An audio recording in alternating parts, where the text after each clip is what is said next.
Welcome into Willie T. Barnett Field here in Charlottesville, Virginia, as the Charlottesville Tom Sox have a 1-2-3 first inning on defense against the Culpeper Cavaliers. I'm Luke Nadkarni alongside Dylan Price. I want to apologize just for some technical difficulties at the outset of today's broadcast, but we were ready for Tom Sox baseball as the Tom Sox coming to the plate for the first time here in the bottom of the first inning, and we'll get the lineups as this inning goes along. But Dylan, real quick here before the first batter, Tom Sox looking to build on the win against Stanton last night. 4-1 win over the Braves last night that saw Isaac Fix toss 5 scoreless frames with 6 Ks on 2 hits. So Pizio and Powell, the prosecuting firm there, would close it out the rest of the way, allowing just 1 run over 4 frames. Big win for the Sox. Now they're looking for the bats to get hot to match with the pitching today. And they'll start with Sam Mumau out of the University of Florida, shortstop, who takes the ball over the outer half.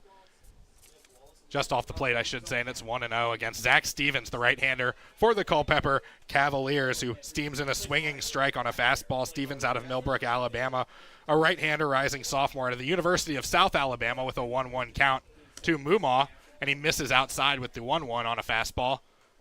As it was a strong first inning for the Tom Sox hurler, Tommy Roldan. 2 strikeouts and a pop-out around a Culpeper single. 1 hit in this ballgame for the Cavaliers in the top of the first, but they weren't able to do anything with it as the 2-1 curveball comes inside, and it's 3-1. Stevens kicks, fires, hit on the ground, a couple of hops, foul down the third base side. Mumau drove in one of those 4 runs last night, also accounted for one of those 4. So really, Mumau accounted for half the offense.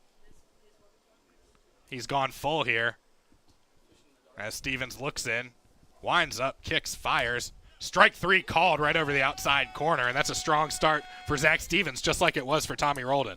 Tommy Roldan knocking 2 down in the frame as Roldan kind of picking up right where he left off last Saturday, where he went 2 innings in a really strong start that helped pilot the Tom Sox to a 16-1 win over the Waynesboro Generals. It was Roldan who started that game as well. Next up for the Tom Sox is the center fielder Ethan Gibson out of Virginia Tech. Righty-on-righty matchup, and the first pitch is low and away for ball 1.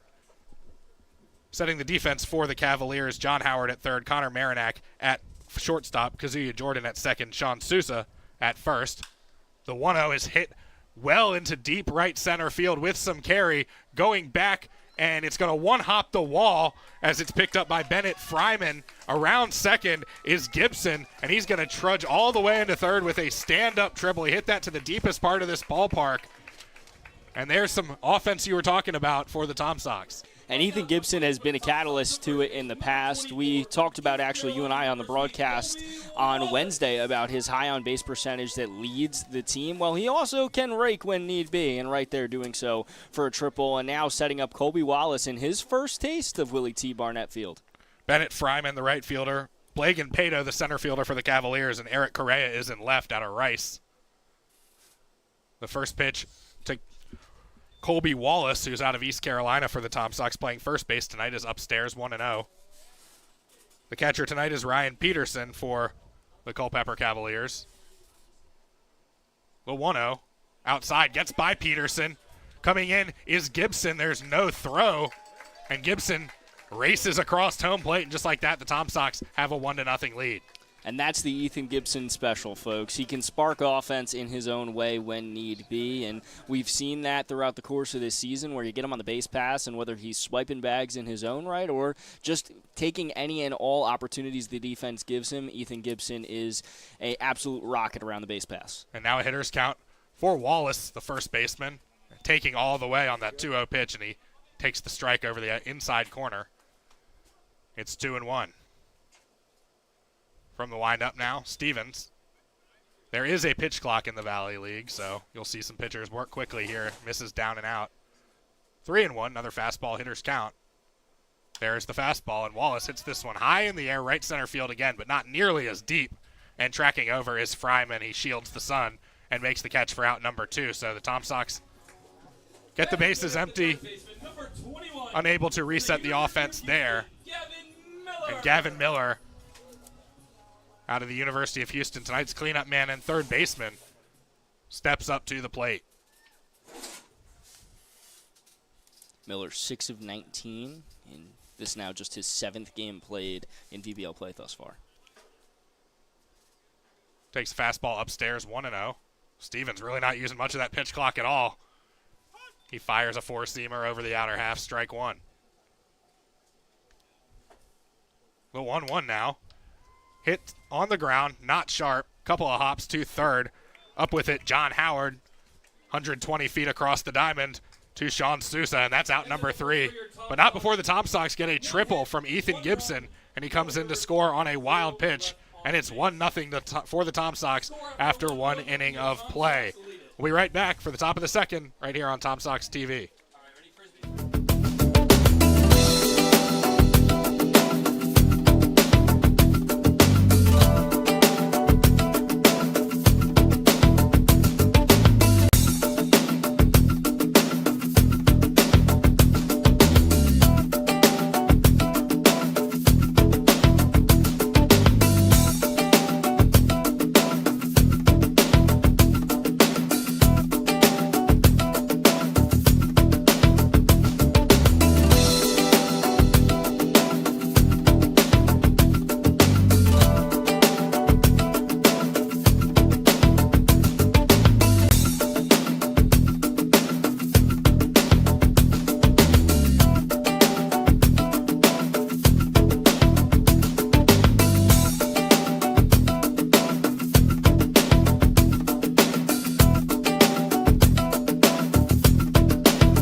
Welcome back to Charlottesville. Top of the second. Luke Ned Carney, Dylan Price here with you on Tom Sox TV. As the Culpeper Cavaliers got a base hit in the top of the first inning from Connor Marinak, the shortstop, unable to do anything with it. And they have 5, 6, and 7. John Howard, Bennett Fryman, and Blagan Pato coming up to bat. The defense for the Tom Sox, Gavin Miller at third, Sam Mumaw at short, Nick Parham at second, and Colby Wallace is the first baseman. Left to right around the outfield, David Wiley, Ethan Gibson, and James Taussig, while Cale Strickland is behind the plate out of Auburn for Tommy Roldan. The left-hander, who also plays some outfield for the Tom Sox out of the University of Virginia, and his first pitch to the third baseman, Howard, is too high. It's 1-0. Roldan is really Randy Tomlin's Swiss Army knife. He gets another one now with Colby Wallace, who can also pitch when need be, but Roldan really an everyday part of this team in one way or another. The 1-0 is hit foul back over our heads and behind the booth. First of 2 straight home games here for the Tom Sox, following the couple of road games at Harrisonburg and Stanton earlier this week. The 1-1 stays off the plate, 2-1.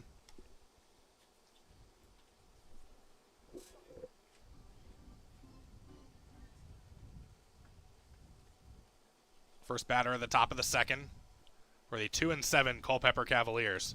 The 2-1 misses inside. Tom Sox come into this game with a record of 7-3 and already own a win over Culpeper this season.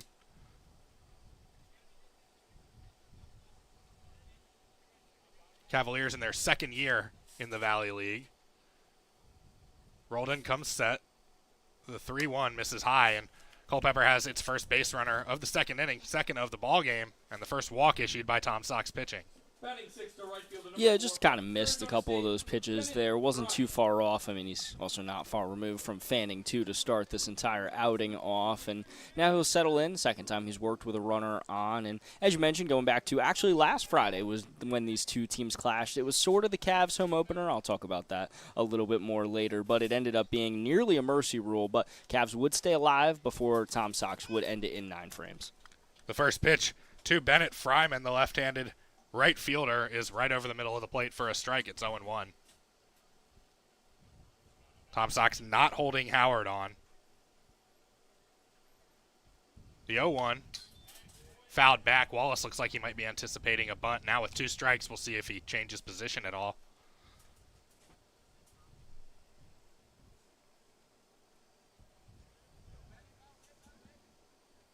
Fryman out of Arizona State, native of Frisco, Texas. Just outside Dallas, the 0-2. Bounces in the dirt, 1-2. Good job there by Cale Strickland. Keep that one from getting away. Fryman went to Lone Star High School and was really stout there, both on the bump and with a bat. Had a 1.51 ERA and a 3.88 average. Had 94 strikeouts and an 8.84 slugging percentage. This one hit on the ground the other way between third and short, and it gets through for a base hit. Beautiful piece of hitting there by the right fielder, Fryman, and now the Cavaliers have first and second with nobody out to open this second inning. Up now for Culpeper, the center fielder, number 8 from Longwood University. That'll bring up Padu. Blagan Pato from Longwood. He's in center field tonight. Native of Haymarket, Virginia. It's Valley League territory, former home of an actual Valley League team. Now a little bit of trouble for Roldan, as he's got 2 on and nobody out. Lefty on righty matchup. The look back to second. The bunt is put down. Roldan comes off the hill, grabs it, throws it over to Wallace at first for the out, but the Cavaliers get their 2 lead runners moved up 90 feet apiece. And now second and third with 1 away. Good-looking bunt there by Pato doing his job. Yeah, about as perfect of a bunt as you can place. Just too far out for Strickland to reel in. Roldan had to come forward. Both runners would advance really cleanly, and he was nearly able to even run it out for an infield single that would have loaded things. But Tom Sox do get their first out, but now both runners in scoring position. Here's Ryan Peterson, Virginia Beach native, out of VMI, doing the catching tonight for Culpeper. Lefty on lefty matchup. Roldan kicks, fires as the corners come in for the Tom Sox. That pitch misses high. Middle infield is back. Tom Sox willing to let the Cavaliers equalize in exchange for an out. Here in the top of the second inning. 1-0 Tom Sox. The 1-0 pitch. That one called a strike at the waist. It's 1-1. Strickland popping out of the crouch there and just looking over to Gavin Miller at third and keeping that runner at bay, at least for now. But Cavaliers really knocking on the door here. It's some pressure for Roldan. Kel Strickland out of Auburn. He's the son of Tom Sox assistant coach Scott Strickland, who has spent 10 years as the manager at the University of Georgia. With 1 away, the 1-1, second and third. That one stays outside. It's 2-1. Yeah, that pitch just didn't really have the movement I think Roldan was looking for there, and unfortunately, now it's a 2-1 count. Now you have a little bit more comfort here for Ryan Peterson, the senior from VMI. And we've already got a little bit of stretching and tossing going on in the Tom Sox bullpen. The 2-1. That one misses outside. 3-1. And a walk here, not the worst outcome in and of itself for the Tom Sox, but it would almost guarantee that the lineup would turn over this inning.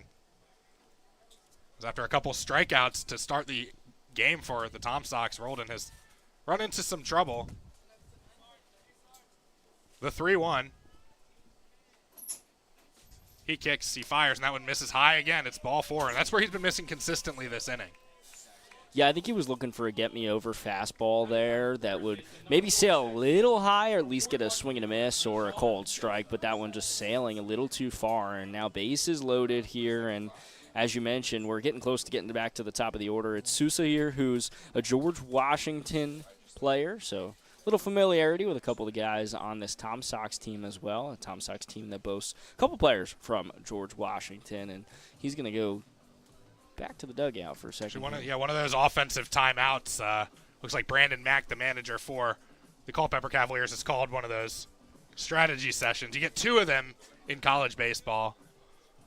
I like the term strategy session. It just sounds cool. Like, they might not be talking about anything other than dinner plans or something for later, but strategy session just sounds cool. Maybe they're talking about all the Tom Sox players' walk-up songs. We were very intrigued by the Turks players the other night. They had some good ones. I'm still blaring unwritten. So the bases are loaded for the Cavaliers. Top of the second, 1 away, and they trail by 1. Another fastball misses high to the 9-hole hitter, Sousa, the first baseman. Will Pearson from Athens, Georgia, and fittingly, the Georgia Bulldog is warming in the pen for Tom Sox. Not really warming, just kind of bouncing around there for a little bit and playing a little long toss, but this could be the end of Roldan's time after at least these 2 innings. The 1-0 misses high again. I wonder if it was predetermined one time through the inning. As in fact, we've got time called, and here comes Randy Tomlin, headman for the Tom Sox, and we'll see if this is a change. I don't think it will be right this second, but looking to settle his pitcher down just a little bit, and We've got book night going on in the. We had book night going on in the ballpark, but some changes of plans. We still have book night going on in the booth here tonight. So, brought one of my favorites, Holes, which I'm currently reading. It's a good book. One of the Really good best. book. Good movie as well. One of the rare great book, great movie combos. Exactly. Disney did a great job with that. It's now on Disney Plus, though, if you want to go watch Absolutely. the movie and if you want to read the book. And I mean, you could just ask Luke for it, but it's probably better you go find it at your local Barnes & Noble or bookstore. Oh, I'm not giving this one up.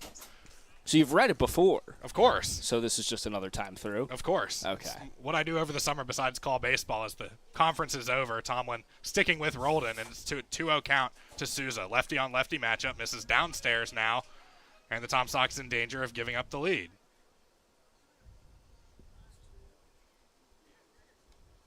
It's a big spot here for Roldan. It's kind of the expectation is you just pump a fastball over the heart of the plate and try to get that called strike and not try to really tee up Souza here. You are at the bottom of the order, but we'll see how it goes. There it is on command, that fastball down the middle. The get me over, as they call it, and it's 3-1 now, a hitter's count. I wonder if Souza might be taking again here. Have to imagine it's been a little tough sledding in these last two at-bats for Roldan. The 3-1. Fouled back, and he was swinging at that one, so it was a pretty good looking pitch. He just didn't quite catch up with it. As out of the dugout for the Tom Sox on foul ball duty is Johnny Lopez.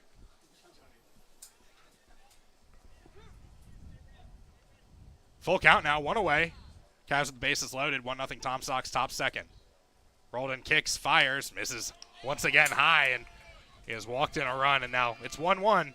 Cavaliers tie it up. Cavs find the equalizer here, and we'll see if this is the end of Roldan's night.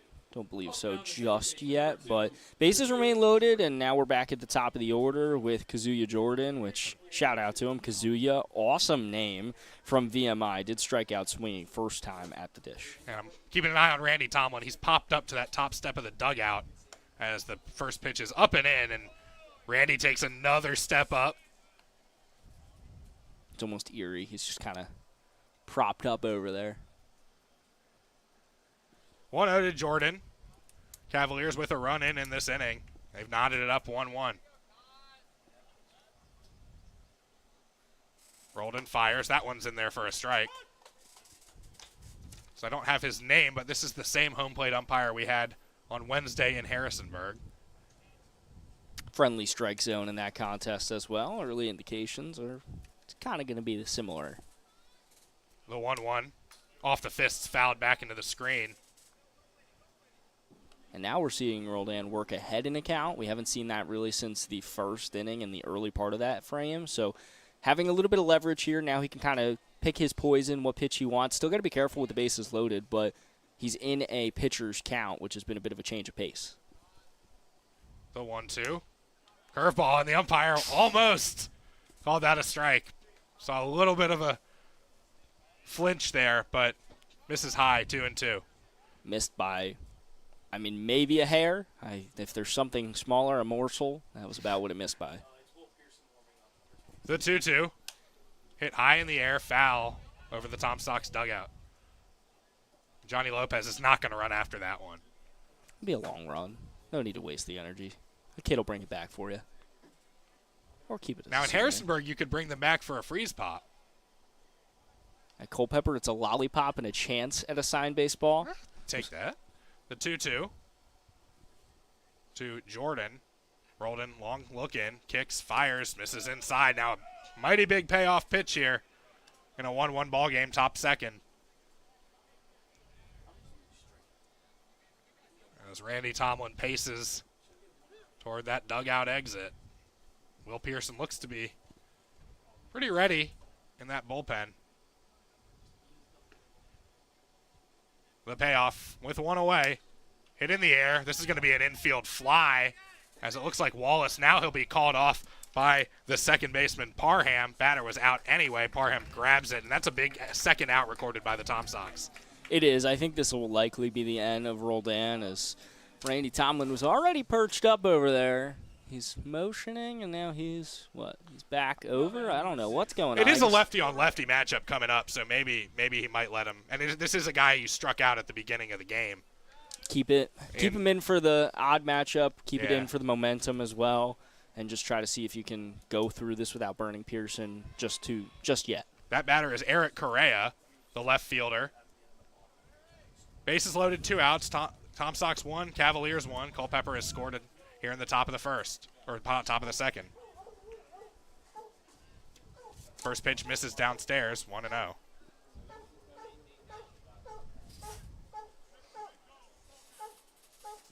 Rolled in, comes set, kicks, fires, misses high, 2-0.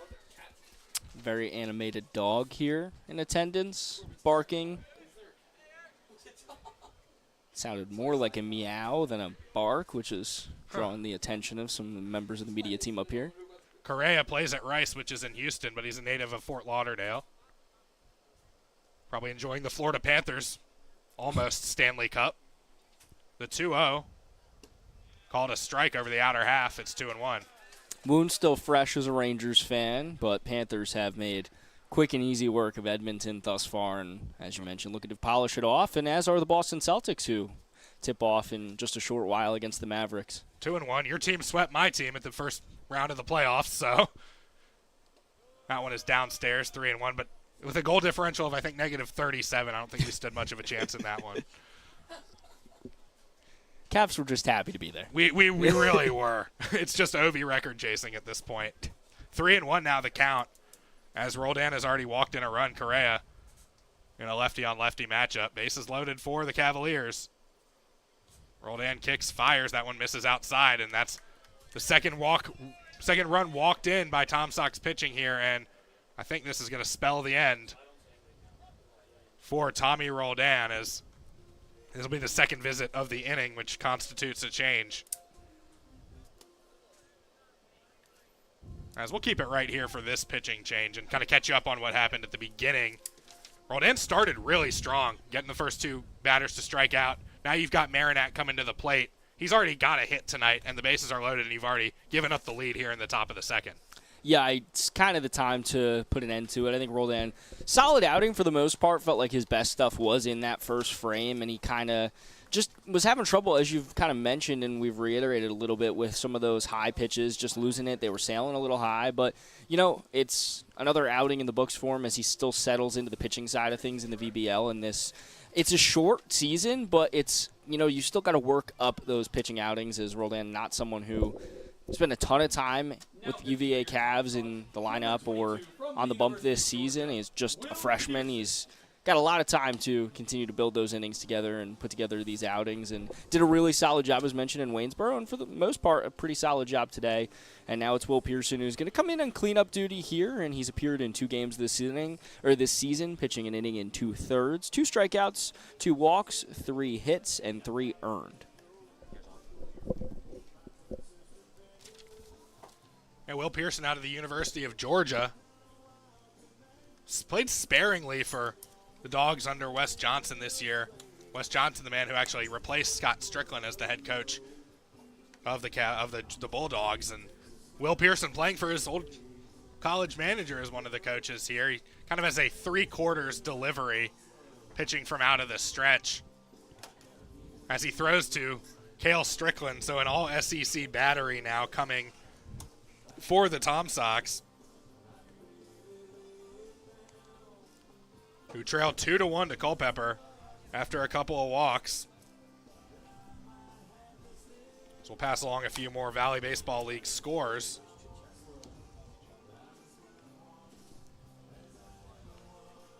Front row Cardinals have defeated the Winchester Royals 3-2 up at Jim Barnett Park.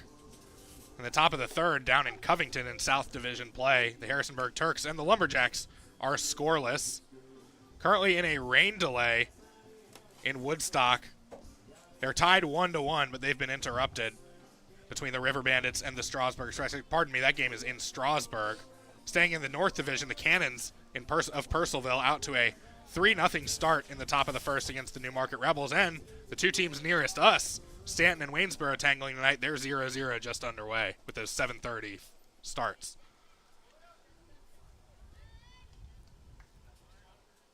Well, we're ready to resume as Will Pearson toes the rubber for the first time tonight. And he will face Marinac, who had a base hit in that Culpeper first inning out of Misericordia University. Pearson comes set. The first pitch is a cutter over for a strike. Pearson's delivery, one of my favorite on the Tom Sox pitching staff. It almost kind of fools you as a sidewinder at first if you're not familiar with his delivery. It kind of can be a little bit tricky, but then he kind of just whips it in a more traditional style. The 0-1. Swing and a miss on a pitch that tailed out of the strike zone. Good job there by Will Pearson. He looks to put out the fire here in the second inning and keep the damage to a minimum. It's 2-1 Culpeper on a pair of bases loaded walks after the Tom Sox got a triple from Ethan Gibson and he scored on a wild pitch. The 0-2 coming to Marinac. Pearson long look in, rocks and fires, hit off the end of the bat, a soft liner to short, and right there is Sam Mumaw to leap and make the grab. So the Tom Sox give up the lead, but they minimize the damage, and Culpeper leaves the bases loaded on that nice play by Mumaw. It's 2-1 Cavaliers. We go to the bottom of the second on Tom Sox TV.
We're back in Charlottesville, and the Tom Sox will play from behind for the first time tonight as Culpeper plates 2 in the second inning against Tommy Roldan, and Zach Stevens now staked to a lead as the throw goes down to second, and the Tom Sox will open this inning with David Wiley, the left fielder, out of Wofford College, a popular player here in Charlottesville. Charlottesville starting lineup, number 32 from Wofford College, David Wiley.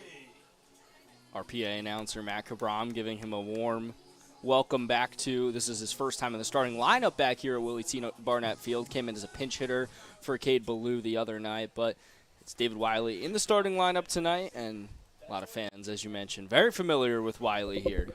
Wiley, an early candidate for this year's Mr. Tom Sox, as he takes a strike over the middle of the plate. That is kind of the unofficial award given to the player who just embodies the spirit of the Charlottesville Tom Sox the most. Previous winners are Garrett Spikes, Kirby McMullen as the curveball comes in for strike 2.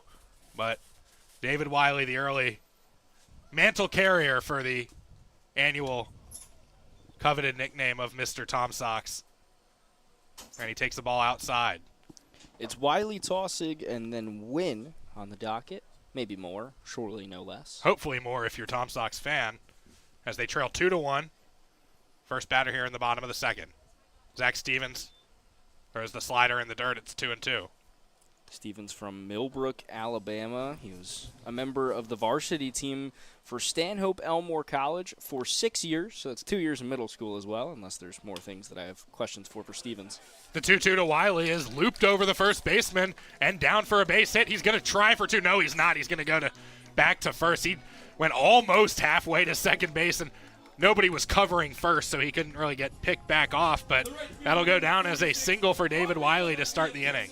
That was a nice piece of hitting, and you hit the nail on the head there, Luke. He took a big turn from first to second, but it was not going to be a play that worked kindly for Wiley, as the throw would have likely gotten there in time. So wise move, especially no outs, trailing by just a run, to just put the brakes on. You're doing great. Now Stevens will go from the stretch. Kind of changes up and faces the mound with both feet. Faces the plate with both feet. As the first pitch to Tossig, the right fielder, stays off the plate 1-0.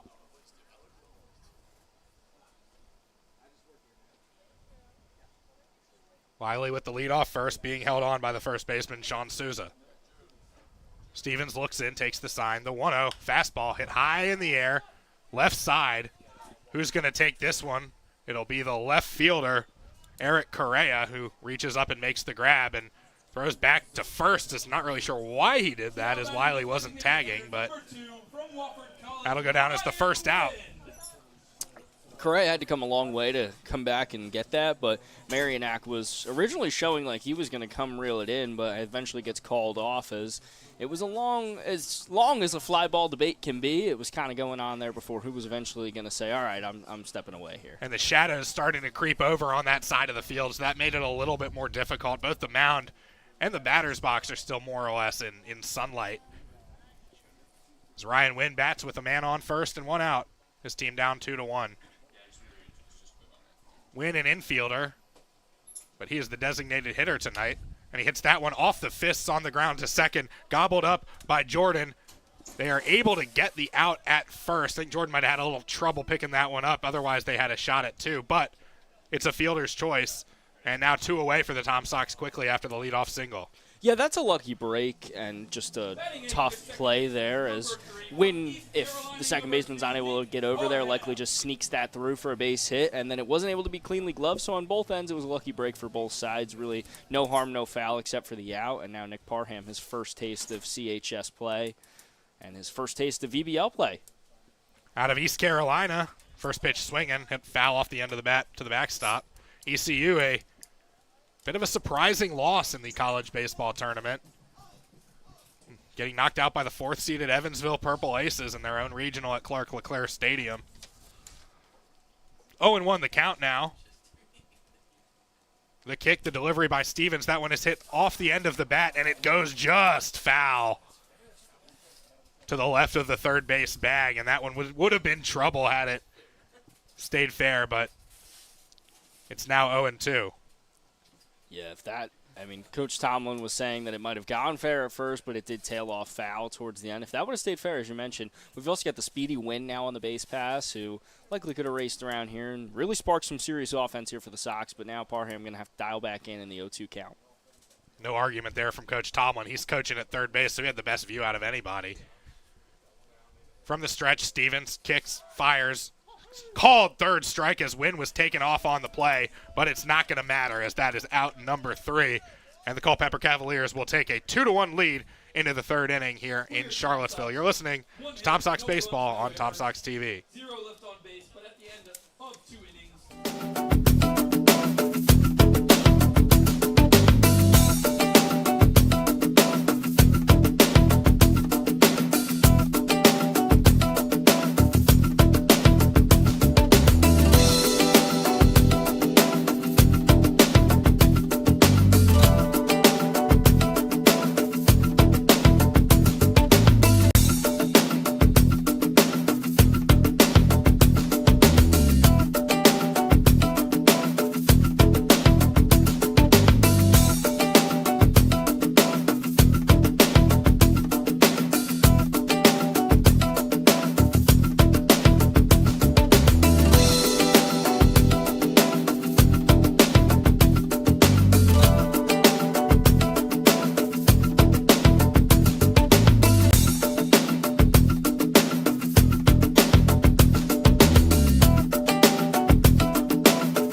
2-1 Cavaliers as Will Pearson heads back into the circle, or onto the mound,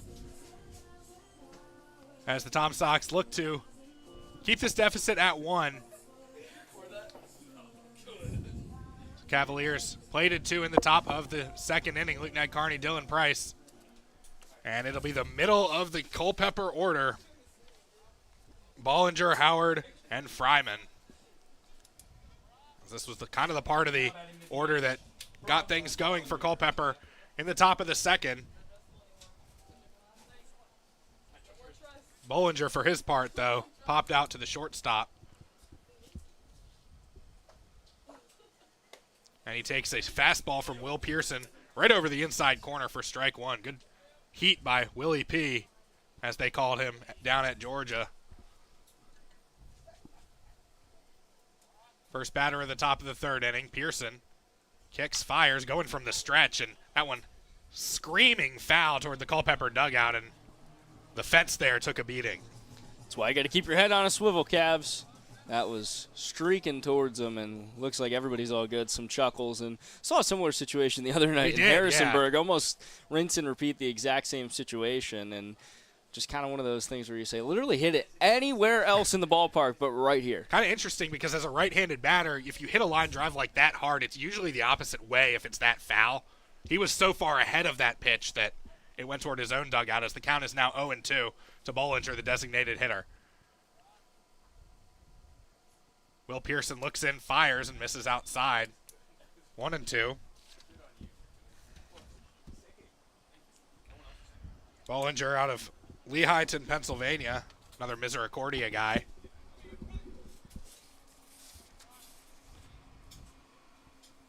Top third, Cavaliers 2-1. And the 1-2 misses down and away. Pearson tried almost the exact same pitch, just didn't get it to land. This time a little bit closer, but a little bit lower than the first time he almost tried to whip it in there and cut that part of the plate. 2-2. The kick, the delivery, hit on the ground to third. It stays fair, gobbled up by Miller on a backhand. Long throw over to first, and it's unable to be dug out by Wallace. That was a tough play for the infielders to make. That'll be scored a hit, I believe. And Culpeper has the first runner aboard here in the top of the third with nobody out. I believe that's going to go down, actually, in all likelihood, as a E3 on Wallace, just because throw was there technically in time, but Wallace just unable to glove in on. Tough play from both ends to make, but I believe that's how general VBL scoring goes. Either way, that's a runner on first base, and he takes off on the first pitch, swing and a miss, and great throw by Cale Strickland, and now they've got him in a rundown. 6-3, Moomaw back to Wallace as the runner was trying to retreat. Bollinger back to first. He knew he was beat at second, so he just thought he could induce a bad throw or something. And how about Cale Strickland there? Firing one off, and as you mentioned, it didn't matter how he got on because now he heads right back to the dugout. 0-1 the count. Bases now empty, one away. Pearson comes set, going from the stretch even with the bases empty, and misses outside. Now no pressure on Pearson. It's just mono on mono as he'll go against John Howard here. And Scott Strickland has a big smile on his face over in the dugout because he is was also a former catcher back in the day. The 1-1. Pearson misses downstairs. And it's 2-1. They always say the catchers make the best managers. They do. Think of any great manager, they likely were a backstop as well at some point. Mike Scioscia, longtime Angels manager. The 2-1 hit high in the air, right side, and I think that's going to get out of play, and it will. Over the batting cage. Joe Girardi, was one to come to mind for me. Little Yankee bias. But. Also the Phillies manager at one point. I believe the Cubs as well. Less glamorous run with the Phils. Joe Torre, also a catcher. We can go on and on. 2-2 the count. One away, bases empty. Kick, fire, called third strike, painting the black on the outer half, and Mick Jagger would be proud of that one. It's 2 away. Into the box now, number 4. Will Pearson's come in and really settled things down here for the Tom Sox. Tough situation with the bases loaded when he entered in the previous frame, but now he's found his rhythm and he's in cruise control. Even in the Bollinger play, tough play to make, but he still induced the ground ball, and now kind of in the driver's seat here to find some rhythm and then tee it back up to the bats. So Howard goes down looking. It's Bennett Fryman, the right fielder now, who swings and misses at the first pitch using a bright blue bat. I like it. Baby blue? I do not, because that's the color of my rival university, but to each their own. Yeah, A university that won in baseball today. heard they had a good day in baseball today. Don't know where I heard that. The 0-1 is fouled back. Yes, North Carolina beating Virginia 3-2 in the opening game of the College World Series out in Omaha. Heartbreak for a lot of folks here at the ballpark today. And it's 0-2 now to the Culpeper Cavaliers right fielder, as opposed to the University of Virginia Cavaliers. Pearson, the Georgia Bulldog, comes set. Steams it in, and that one almost hit him. If it hadn't bounced, it probably would have. And either way, it's ball one. And there's Johnny Lopez again,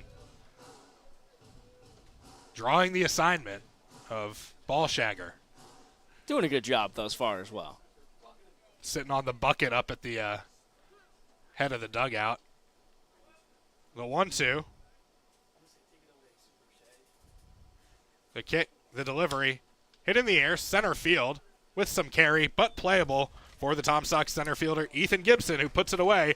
And 1-2-3, kind of, go the Culpeper Cavaliers in the top of the third. It's 2-1, however, in favor of the Cavs. And we'll come back for the bottom of the third right here on Tom Sox TV.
Ned Carney, Dylan Price back with you here on Tom Sox TV. It's been a good one thus far as we enter the bottom of the third on a Friday night in Charlottesville. 2-1, the Culpeper Cavaliers lead the Charlottesville Tom Sox.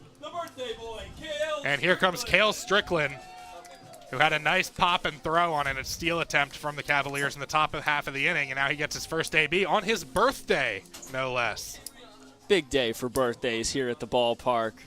Coach Tomlin, Cale Strickland, it's a good day to have a birthday. And PA announcer Matt Cabram led a chorus of happy birthday a few minutes ago for Coach Tomlin and Cale. As Cale takes a strike over the outer half, 0-1. I feel like you're sugarcoating that performance, Luke, and I think Matt appreciates that. It was certainly something.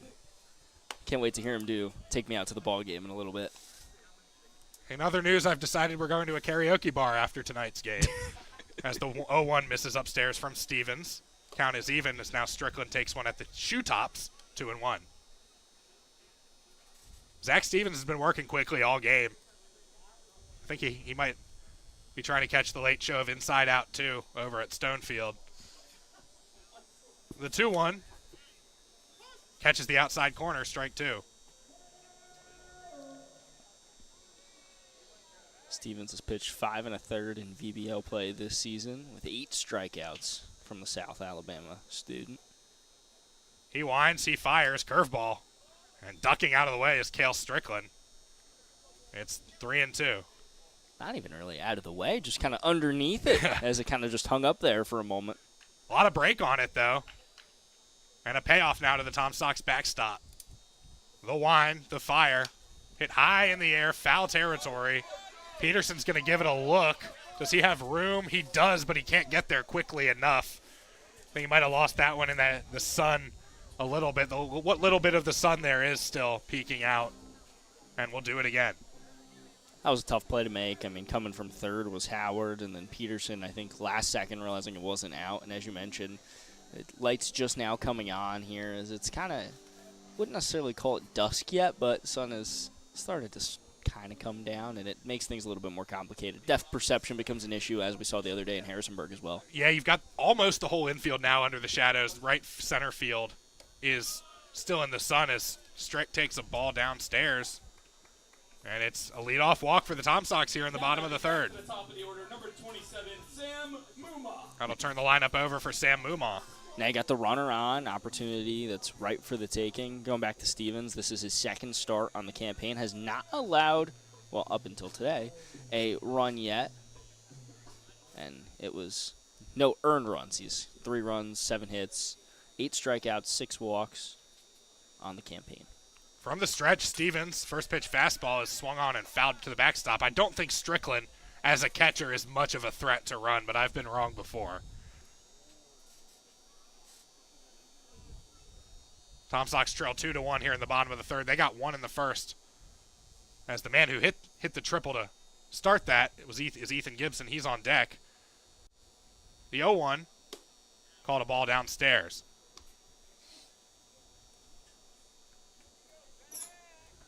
Cavaliers countered with 2 in the top of the second inning. A couple of bases loaded walks. As Zach Stevens from the stretch, the South Alabama Jaguar, misses outside, and it is 2-1.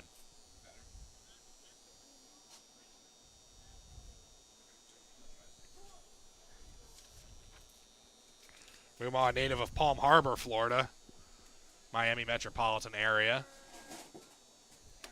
Takes a strike on the outside corner.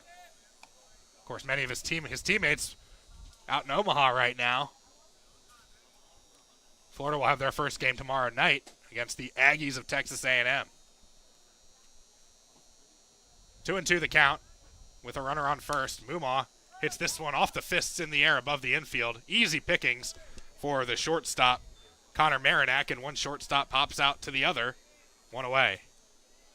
Tees up Ethan Gibson, who tripled and scored the Sox lone run thus far, his one time up. First time we've seen Gibson man center field this season, especially here at Willie T. Barnett Field. It's a different center field than we saw when you and I were together on Wednesday. A little bit of a shorter center field. It was 400 to center out at Eagle Field. And Gibson, he's got a lot of range as well. Traditional kind of center fielder type, but usually manning shortstop and in the infield for Randy Tomlin's squad. First taste of the outfield tonight.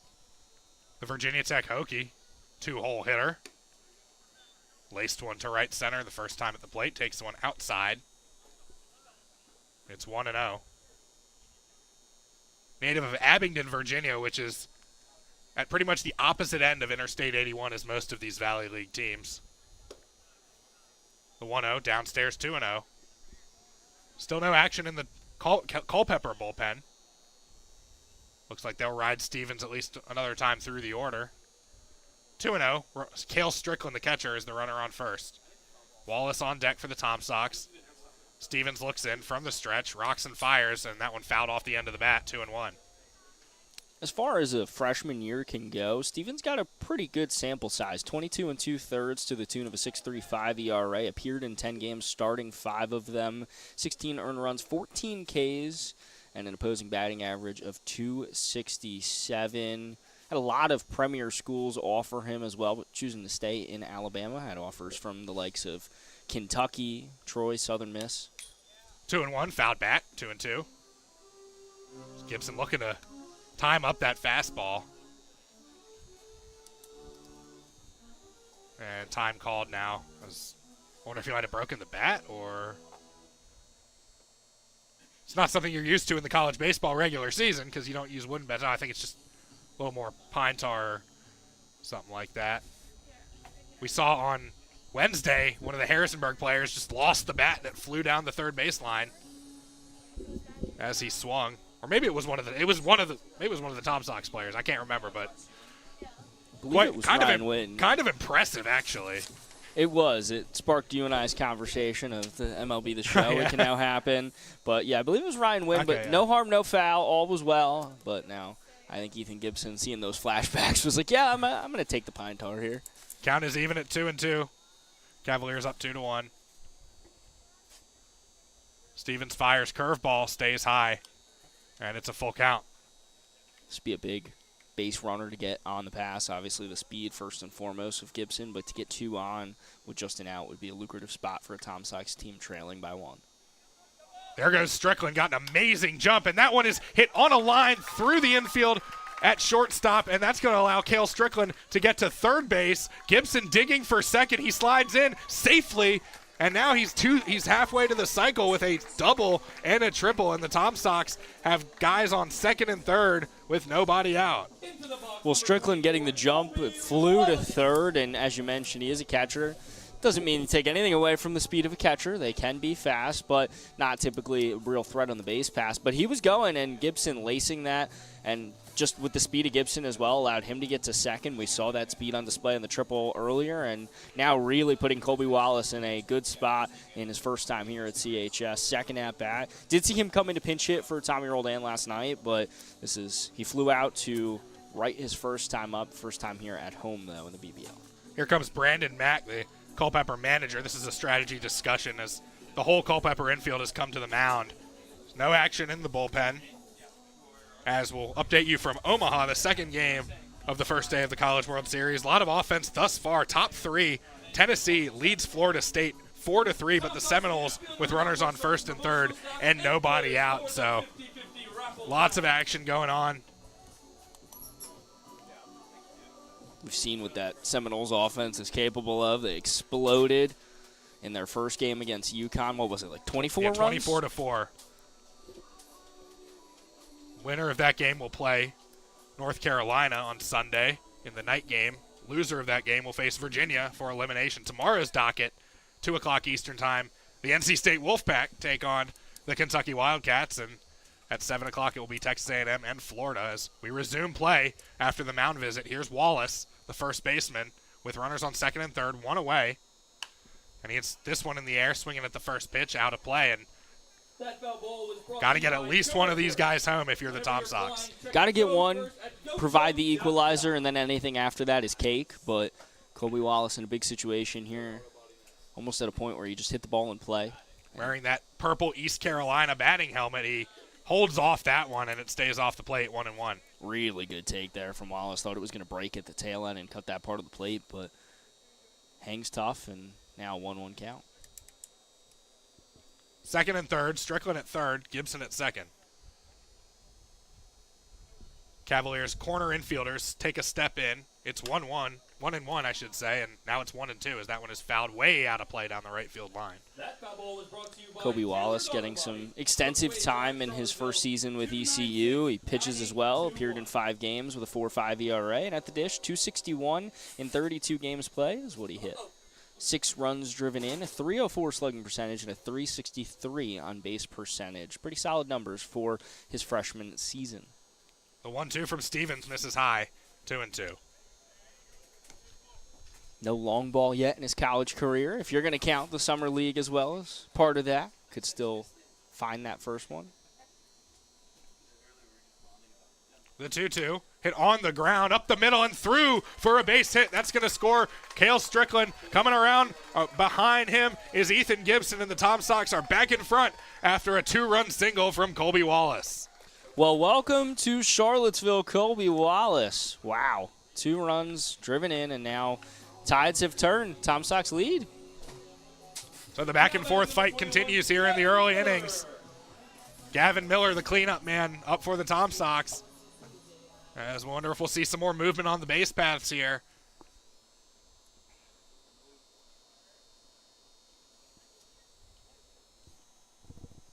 From the stretch, Stevens.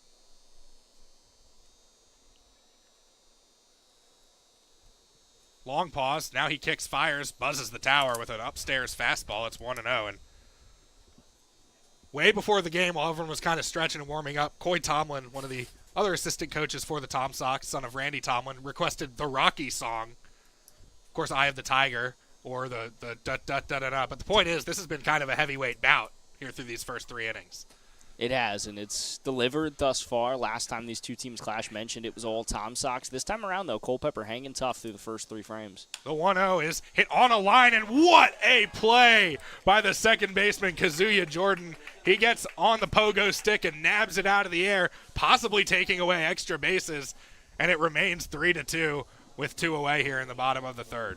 That was a really hard hit ball, capable of just getting through the gap, and as you mentioned, could have been dangerous, could have been extra bases, and now it gives a little bit of a cushion to Stevens. And Miller getting a lot of fist bumps back in the dugout because he hit that ball hard. Scott Strickland, the first one to congratulate him there, and that's one where you just got to be like, man, that guy made a great play.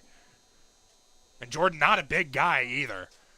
So 2 away, runner on first, and the next Tom Sox batter, David Wiley, hits a moonshot into left center field. Tracking over and making the grab is Eric Correa, almost into center field, and that's how the inning ends for the Tom Sox, but not before they grab the lead back. A 2-run single from first baseman Colby Wallace, and it's 3-2 as we head to the middle innings. We'll be right back on Tom Sox TV.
Welcome you back to Charlottesville for the top of the 4th inning. Tom Sox lead the Culpeper Cavaliers 3-2, and it's time to turn it over to the distinguished Dylan Price. Luke, I thank you as Will Pearson continues on. The Georgia Bulldog coming in here in relief of Tommy Roldan and doing a fine job thus far, and now inherits his first lead of the contest. Tom Sox leading 3-2.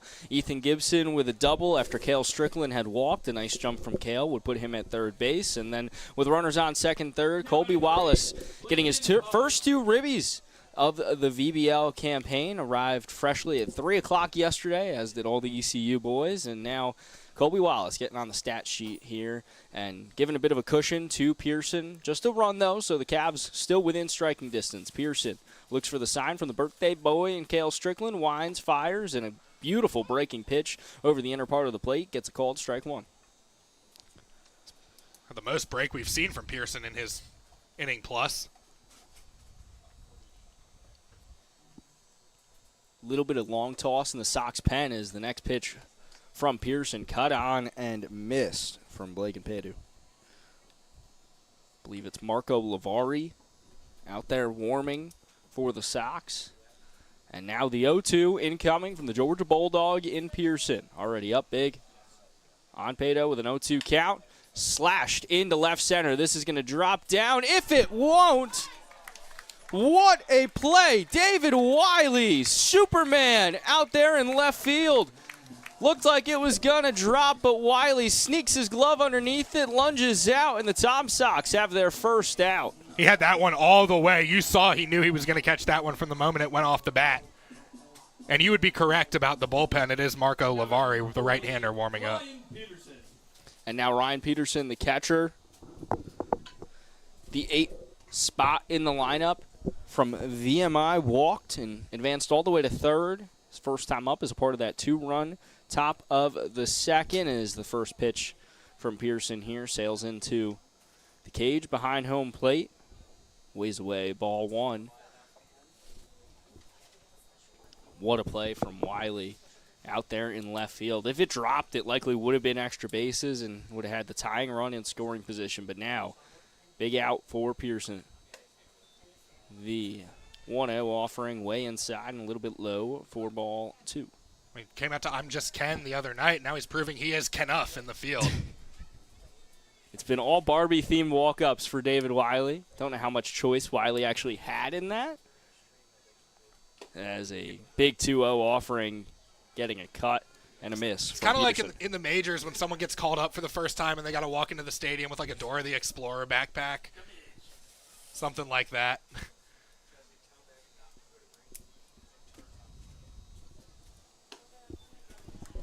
Swing there.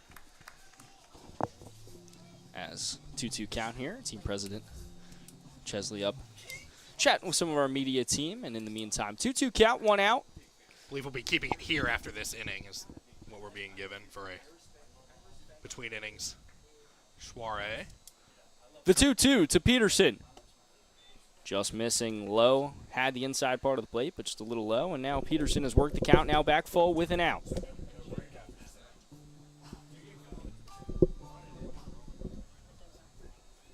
Will Pearson coming in relief of Tommy Roldan, had cleanup duty after Tommy went an inning and 2/3. The full count offering, this one roped into left center, going on his horse and reeling it in is Ethan Gibson.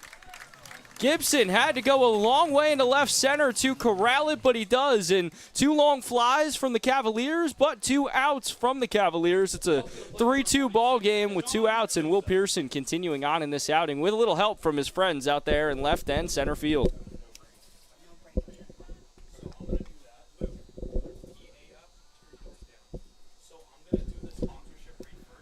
So 2 outs here as we head to the bottom of the order. Sean Souza, who walked, advanced to second, first time up.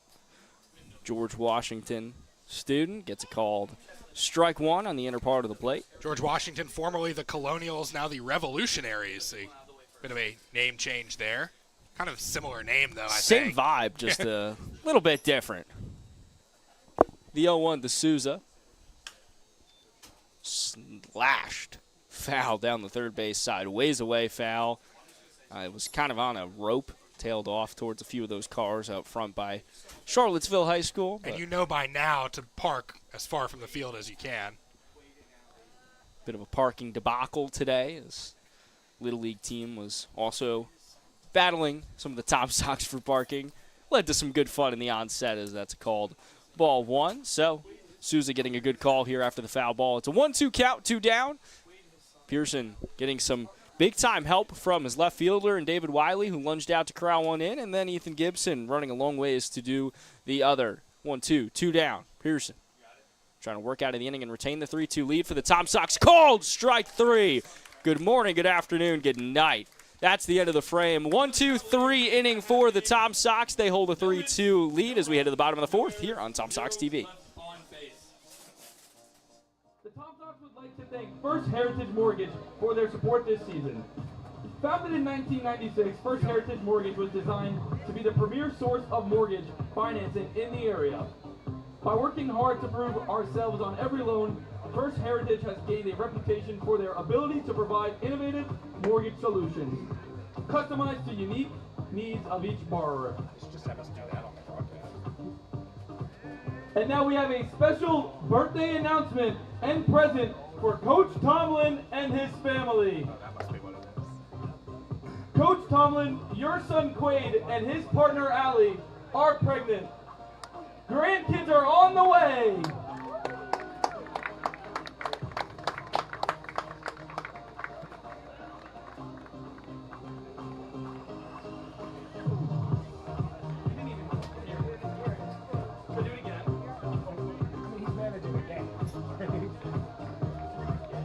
Oh no, he's getting congrats.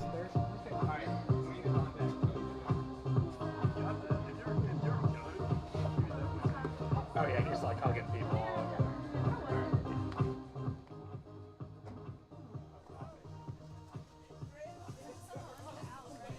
Back at you here on Tom Sox TV. Beautiful moment that you just heard on your feed as Coach Tomlin Congratulations to him and the entire family.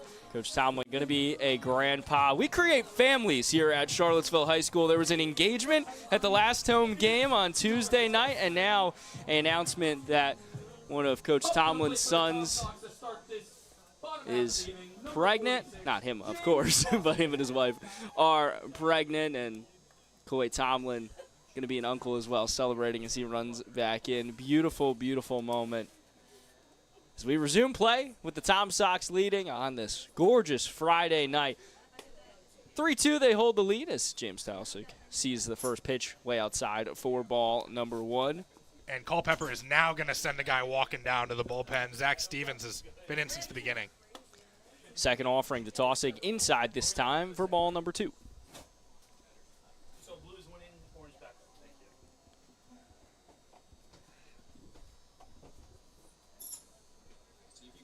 you. 2-0, no outs to Talsic. Talsic ropes this one into right field, and that's going to get down for a base hit. As the UTSA student in Talsic ropes a base hit to put a runner on with no outs here in the bottom of the 4th. Sox leading 3-2. Now looking to try to expand upon that lead. They turn to Ryan Wynn from Wofford. And Wynn, fast runner. He got on base last time by virtue of a fielder's choice. We'll see if he can do something a little more here. Fielder's choice from Wynn. Wynn looking for another big hit here from CHS. First pitch to him called strike 1. Saw Wynn rope a double that would bring in Cade Ballou as a part of Tom Sock's huge offensive output this past Sunday, although they'd fall 12-8 to the Turks. See the Turks again just about a week from today as the second offering to Wynn fouled off behind home plate. And the man warming up in the bullpen for Culpeper is Jeremy Kwolek out of Shenandoah University. He's a right-hander. Wears number 0. This was Zach Stevens' night. Far from over just yet as that cut on and miss strike 3. Stevens takes down Wynn and now buys his first out. Still has that runner on in tossing, and Nick Parham steps to the dish for his second at-bat here in VBL play. I want to go back to the top of the inning real quick. 2 great defensive plays made by the Tom Sox outfield. Culpeper still could be batting if not for those. Parham readies for the first pitch from Stevens in this at-bat. Slices this back foul. And he'll come out and get retrieved by one of the Culpeper Cavaliers. Believe that's Gabriel Larry. Saw Larry play the last time these two teams faced off, that time in Culpeper. It's the 0-1 incoming to Parham with Talsic on first. Not a big lead from him as Parham watches this high for ball 1. So 1-1 count with an out. Culpeper seeing the Harrisonburg Turks have some transportation issues. I believe it was the Turks for the original home game. So their technical home game was against the Tom Sox last Friday. But if you're keeping up, Saturday is technically when they actually did their home opener because it was just a bit chaotic, and it's a 1-2 count now here to Nick Parham, who's on first. So were they the home team or were they the road team in their home park? No, they were still the home team, but the okay. home opener festivities got parlayed over to Gotcha. Saturday. It was a bit complicated for us to even keep track of. The 1-2 to Parham, swing and a miss, strike 3. So Stevens dials back in after allowing the bottom of the frame opening hit to Talsic with 2 strikeouts to Win and Parham. That's a good bounce back there by the pitcher for Culpeper, Stevens. Now he's got to face Cale Strickland, who got things started for the Tom Sox last inning. Walked and came around to score a run on that Kobe Wallace 2 RBI single. He's working with a runner on base here in Talsic, who started things off the bottom of this inning with the base hit. His first pitch to him inside for ball 1. Wonder if you might see some movement here with 2 outs. Tom Sox might try to scratch across a run. No big lead right now from Talsic, and still going to prompt a throw over from Stevens. So right on cue from you there, Luke. I was going to say he must have an earpiece with our broadcast in it. 1-0 set to income to the catcher and Cale Strickland. We mentioned throughout the course of the broadcast it is his birthday, as it is Randy Tomlin's. Is the second offering from Stevens to Strickland sails high and inside and going to prompt Peterson actually to come out of the crouch, but he reels it in. So Talsic will remain at first with 2 outs here. 3-2 Tom Sox lead in the bottom of the fourth. Stevens swipes off the first side. Looks over to Taussig, now kicks the leg, fires, and this one going to get underneath Peterson, and Taussig going to advance cleanly to second, and now with 2 outs and a 3-0 count for Strickland, Tom Sox also have a runner in scoring position. And this is the 9-hole hitter, so with 2 outs here, you really wanted to get him out and prevent the lineup from turning over, but now it's 3-0. You've got a base empty, and on deck it's Mumau. Strickland will ready for that 3-0 offering as Stevens here continues on in the outing, looking solid thus far as this is his 4th inning of work. Pitch outside for ball 4 and low, so Cale Strickland works his 2nd walk in his 2nd plate appearance. Now runners on 1st and 2nd for Sam Mumau. Oh, Johnny Cash as he walks the line down to first base. Fitting. Mumau, this is his first time batting from the leadoff slot. Typically been down near the bottom of the order, but after a big day yesterday, gets rewarded from Coach Randy Tomlin, and now propping up the order in the 1 spot. Struck out and flew out. His first time's up. This time in his 3rd at-bat. Sees the pitch inside from Stevens. So 3rd time he's now going to go head-to-head with Stevens. Vice versa. 3rd time Stevens will see Mumau. This time, though, with runners on 1st and 2nd. Strickland, after working a walk, and Taussig, who had the inning opening base hit. 2nd offering once again way inside from Stevens to Mumau. And now, for the first time, we've kind of seen Stevens out of a real rhythm.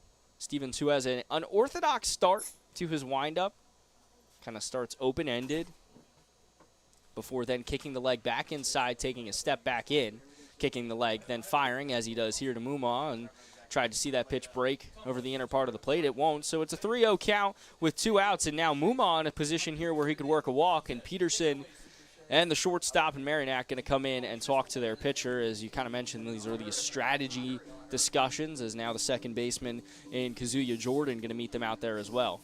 And I saw Stevens shake off his catcher, Peterson, there, shaking off the fastball on a 2-0 count, going with the breaking ball and unable to get it into the strike zone or fool the batter. So took a risk there, and it didn't pay off. Now puts you in a tough spot because you presume the get-me-over fastball is coming. Sam Mumau might know that just as well as us. And have to imagine he's keeping the bat on the shoulder here. In a spot where you could see Tom Sox load the bases for Ethan Gibson, who's doubled and tripled in his plate appearances thus far. Also accounts for 2 of the 3, Tom Sox runs. Called strike 1 as the get-me-over pitch lands from Stevens. It's 3-1, 2 outs, 2 on. With Ethan Gibson in the hole, Sam Mumau at the dish. Tom Sox leading 3-2. Big cut from Mumau. Great breaking pitch from Stevens. Hits its mark, and now it's full with 2 outs and 2 on for the Sox, who lead by just 1. And you definitely want Gibson leading off the next inning, not batting with the bases loaded, if you're Culpeper. The 3-2 with 2 down. Stevens fires inside for ball 4. Gibson going to be brought up here with the bases now loaded. Mumau at the top of the order works a walk. Strickland at the bottom of the order did as well. He's at 2nd, and Taussig, who started all this fun off with a base hit to start the bottom of this 4th frame, stands at 3rd base. For Ethan Gibson, who, no jinx here, we've already seen Ethan Gibson crack a grand slam on the season. He holds the Tom Sox lone grand slam, but Gibson more than capable of getting a hit off Stevens. We've seen him triple and come around to score and double and come around to score. Counting for 2 of those 3, Tom Sox runs. Now works with Mumau on 1st, Strickland on 2nd, and Taussig at 3rd. The first offering from Stevens. Low and outside, 4 ball numero uno. Biggest AB of the game right here. If you're the Tom Sox, you want to pull ahead. Neither team has led this game by more than 1 run to this point. 3-2 here in the bottom of the 4th. 1-0 count on the Hokie in Gibson. Gibson watches it right down the pipe for a called strike 1. 1-1, 2 down, 2-3 on now, actually, with the Cavaliers trailing 3-2. Stevens kicks, fires. Gibson cracks it, foul behind home plate, right off the piping there. And he wanted that one. That was another fastball on the outer half. Just couldn't quite catch up with it, a little bit late. Having a little trouble there timing that right up, but now Getting set here for the 1-2 count, and now Stevens in an advantageous position to try to put an end to this inning, work out of a jam, retire the Tom Sox scoreless. The 1-2 with 2 outs, bases loaded, incoming to Gibson. Stevens fires way inside as that pitch just didn't come off the fingers right, and count now even at 2 apiece. Tom Sox leading 3-2 here in the bottom of the 4th. Gibson just nabs a piece of it to stay alive and keep the count at 2-2 as Johnny Lopez comes out, as Luke's mentioned, the ball shagger, and Isaac Fix, who was yesterday's starter who tossed 5 scoreless frames, comes out to deliver some new baseballs to our home plate umpire. That's kind of a Tom Sox tradition, too. The previous pitcher from the previous day is the ball deliverer to the umpire. 2-2, 2 outs, bases loaded. Pitch to Gibson just outside for ball 3. Count now full. Stevens did not like that call. He's taking an extra second. He feels like he's been getting squeezed a little bit this inning. Full count, 2 outs. Bases loaded. Biggest pitch, safe to say, the ball game incoming. Cavs have it in striking distance at a 3-2 game. Tom Sox can blow it open. The payoff pitch, strike 3. Stevens works out of a jam. Bases loaded, but doesn't allow a run to cross the plate and will retain this at a 1-run deficit for his Cavaliers. 3-2, the score after 1 hit from the Tom Sox. No runs would cross the plate. 3 stranded on the base pass. Stick and stay with us on Tom Sox TV.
On Tom Sox TV, Dylan Price, Luke Nag Carney have you for all the action as we enter the 5th frame here from Willie T. Barnett Field. Tom Sox lead 3-2. Will Pearson, who came in relief of Tommy Roldan, will march on in his outing on a beautiful night here at the ballpark. It's been a great night thus far, celebrating 2 birthdays, Coach Randy Tomlin and the catcher, Cale Strickland, and having some fun in the crowd as well, and even in the opposing dugout. Culpeper Cavaliers participating in a bit of Simon Says, of course, veered to Shay Says tonight as she's running all the on-field entertainment.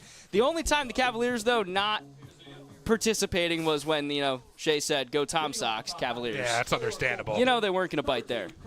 Have you ever seen that guy Steve Max who goes around at halftime of basketball games and has a traveling troupe of Simon Says? That's I have not. My favorite entertainment. Steve Max is his name. Pearson ready for the first offering here as we enter into the top of the 5th. Cavaliers trail 3-2 is the breaking pitch from Pearson. A little too high for ball 1. We head back to the top of the order with Kazuya Jordan leading things off. Jordan flew out and struck out. 2 plate appearances thus far, called strike 1. Count now even at 1 apiece. Jordan had a great leaping catch a couple innings ago to rob the Tom Sox of a potential extra base hit. Gavin Miller lacing that one into the glove of Jordan as the off-speed pitch from Pearson tried to see it cut the outer part of the plate. Doesn't land, and now the count 2-1 on Jordan. This is actually the first time Jordan's going to see Pearson as he flew out and struck out both those to Tommy Roldan. As the next pitch to Jordan, going to prompt him to backpedal out of the batter's box as it was a little bit inside and nearly whistled the jersey, but the count goes to 3-1. Jordan still in the at-bat, as is Pearson. Mentioned before, Marco Lavari was getting warm in the Sox pen, but for now it's still Weir Pearson's show.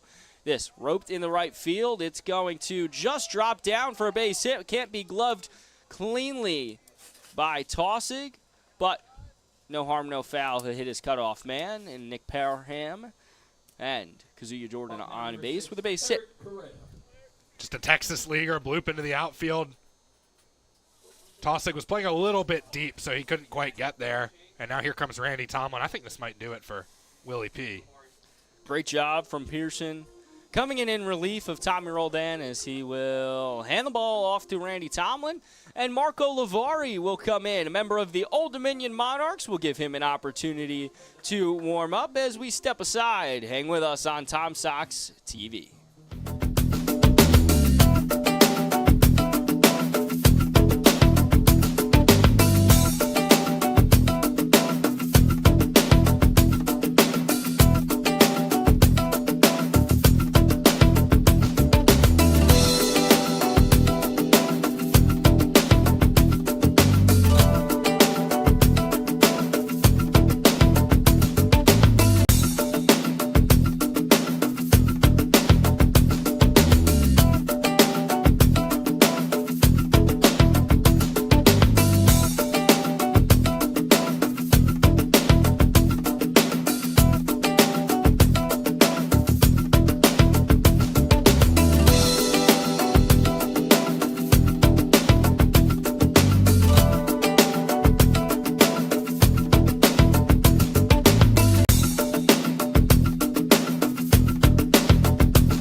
Tying run on first in Kazuya Jordan, who just lined a base hit. Will Pearson's night is done, but line not closed. Will the runner on first still accredited to Pearson. Marco Lavari comes in. Lavari appeared in 10 games for the Old Dominion Monarchs in his freshman campaign. 6.43 ERA in 7 innings pitched. As the first offering from Lavari to Eric Correa is skied into left field. Wiley will take a few steps and corral it in. So 1 pitch, 1 out for Lavari in relief with 1 on. And the Tom Sox still leading 3-2 here as we rejoin you in the top of the 5th. Dylan Price, Luke Nadkarni continuing on as your pilots for this contest. Thanks for hanging with us on your Friday evening. Beautiful Friday night at the ballpark. But if you couldn't make it out tomorrow night, another opportunity to do so. Matching night here at the ballpark. Mike Bolger and I will be right back here on Tom Sox TV wearing maybe matching ugly Christmas sweaters. Mike Bolger actually behind us right now. He's behind us, isn't he? Pitch was called a strike, by the way, and a stolen base for the Cavaliers. Bit of chaos. A lot of people up in this press box right now. But Cavaliers in Kazuya Jordan now have the tying run at second and in scoring position as Maynard continues on. 1 for 2 in the contest thus far as the next offering from Lavari makes it a 1-1 count with an out. Good job by Lavari to get 1 pitch, 1 out. But now has to deal with a man in scoring position. Lavari, seen him log quite a few innings in relief already for the Tom Sox. Now comes on for Pearson. The 1-1. Roped foul down the first base side. And now it's a 1-2 count with an out, and the runner on second. Kazuya Jordan standing at second with a decent-sized lead. Lavari will look at him. Jordan kind of toying with Lavari right now, who looks back, then fires this chopped on over to short, gloving it and firing a rifle of a throw off to Wallace, and getting him in time was Sam Mumal for out number 2. That was a tough play for the Tom Sox shortstop Mumaw there. High bounce on the chopper, and he also had to deal with the runner going by and avoiding the ball as well, but good recovery there on the throw. And now you just got to get this third out. Kazuya Jordan, 90 feet from home, would represent the tying run. Big time at bat for Brock Bollinger, who reached on an error and flew out in his 2 plate appearances thus far. First pitch to him low, ball 1. Marco Lavari, another outing from him. 6 1/3 thus far. This is his 4th appearance on the campaign. 3 hits, 1 unearned run. Lavari induces contact, skied into right field. Tossig will come on and take about a step, not even a half of step, if you want to call it that, and field it cleanly. So, after Kazuya Jordan base hit, the Cavaliers would threaten with the equalizer, but Marco Lavari would come on and work out of the frame. Tom Sox retain a 3-2 lead. They'll look to build upon it. We head to the bottom of the 5th. Stick and stay on Tom Sox TV.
Join you on Tom Sox TV. Dylan Price, Luke Ned Carney, welcoming you back in as Jeremy Kwolek from Shenandoah University, set to come in, the senior from, well, who guessed it, but Culpeper, Virginia. Culpeper Cavalier from Culpeper, Virginia, will get set to face Colby Wallace, who already drove in a pair of runs on a single, flew out in his other plate appearance thus far as East Carolina Pirate in his 3rd plate appearance here from CHS, and the first time facing Jeremy Kwolek.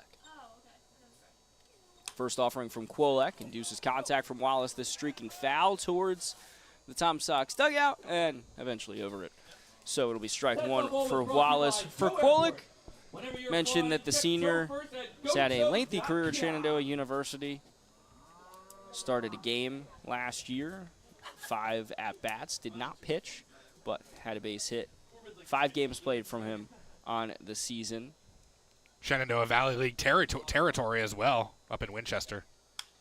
Wallace lashes this one into right center, but coming on and reeling it in is Fryman for out number 1. That reminded me a little bit of Gibson's triple back in the first inning, right center field. It was a little warmer back about an hour or so ago, and wind was blowing out a little bit, I think. So that one didn't carry quite as much. Gavin Miller comes to the plate. He lined out to second after a beautiful play. We mentioned it in the top of the frame from Kazuya Jordan and grounded out in his other plate appearance. This is the first pitch to him, called strike 1 on the outer part of the plate. Gavin Miller joined the team last Friday in Culpeper, so everything coming full circle as it does, as he's now back against the Cavaliers, as that's called strike 2. And now Gavin Miller quickly finds himself in an 0-2 hole. Looks at the home plate umpire, didn't really love the call, as the throw from Peterson sails a little bit over Kwolek and over to second. Kazuya Jordan reels it in. No runners on the base pass, so no harm, no foul. It's an 0-2 count with 1 out. Nobody on here. Tom Sox lead 3-2 here in the bottom of the 5th. Miller readies. Kwolek kicks the leg, fires the 0-2 offering. Swing and a miss, strike 3. And now, quickly, 2 outs here from Kwolek. And coming up to the plate is David Wiley. You sure Kwolek's not a full-time pitcher? Because that was some pretty good high cheese there. Going up the elevator and changing the vision on the batter, and he was in control of that at bat from the start to the finish. Quilla coming in and maintaining things thus far. After scoreless frame to end things from Stevens, who worked out of a bases-loaded jam as the first offering here to David Wiley. High, breaks a little bit at the tail end, but still high for ball number 1. Wiley is singled and flown out thus far as he lays bat on ball here, skied down the right field line and foul over the Tom Sox bullpen. A couple of Tom Sox bullpen pitchers lost track of that ball and had to kind of duck a little bit, but goes harmlessly out into the trees. So Wiley continues on in the at-bat. Count now even at 1 apiece with 2 outs here. Wiley sees it for a called strike 2 on the outer part of the plate. So Quilla trying to retire the side 1, 2, and 3 and send it back to the Cavs bats in the top of the 6th. The 1-2 with 2 outs. Cavs trail 3-2 here in the bottom of the 5th. Quilla kicks the leg, filers. Wiley stripes this foul down the first base side yet again, and we'll go again at a 1-2 count. Almost the same as his last foul ball, except everybody in the bullpen saw it that time, so there was no uncertainty. The 1-2 incoming to Wiley from Quillick. Culpeper native pitching for the Culpeper Cavaliers. Wiley again fouls this off, again down the first base side, if you want to call it that, over the Sox dugout. And once again, we go again at a 1-2 count with 2 outs. Those outs coming on the Miller strikeout and Wallace long fly out. The 1-2 to Wiley. High for ball 2. So Wiley fighting on in this at-bat. Trying to bring it on over to James Taussig, who singled in the previous frame. Tom Sox threatened with a single, a walk from Cale Strickland, and another walk from Sam Mumma. But Zach Stevens worked out of the inning. This ball skied into right field. Dropping maybe a step back is Fryman to corral it in. It's a 1-2-3 inning from Jeremy Quillick, who comes on in relief of Zach Stevens. No runs, no hits, no errors, and nobody left on base. Tom Sox lead 3-2. We head to the top of the 6th. Stick and stay on Tom Sox TV.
Rejoining you on Tom Sox TV, Dylan Price, Luke Nad-Carney. Welcome you back in for all of the action. Thanks for hanging with us on this beautiful Friday evening. Marco Lavari, the Old Dominion Monarch, marches on. Tom Sox lead 3-2 against the Culpeper Cavaliers here. Cavaliers at a 2-7 record stand at the bottom of the South Division in the early part of the season, while the Tom Sox on the opposite end of things, 7-3, leading the South Division as things stand. Cavaliers, though, in firm striking distance of the Tom Sox right now. They're looking for some offense, trailing 3-2.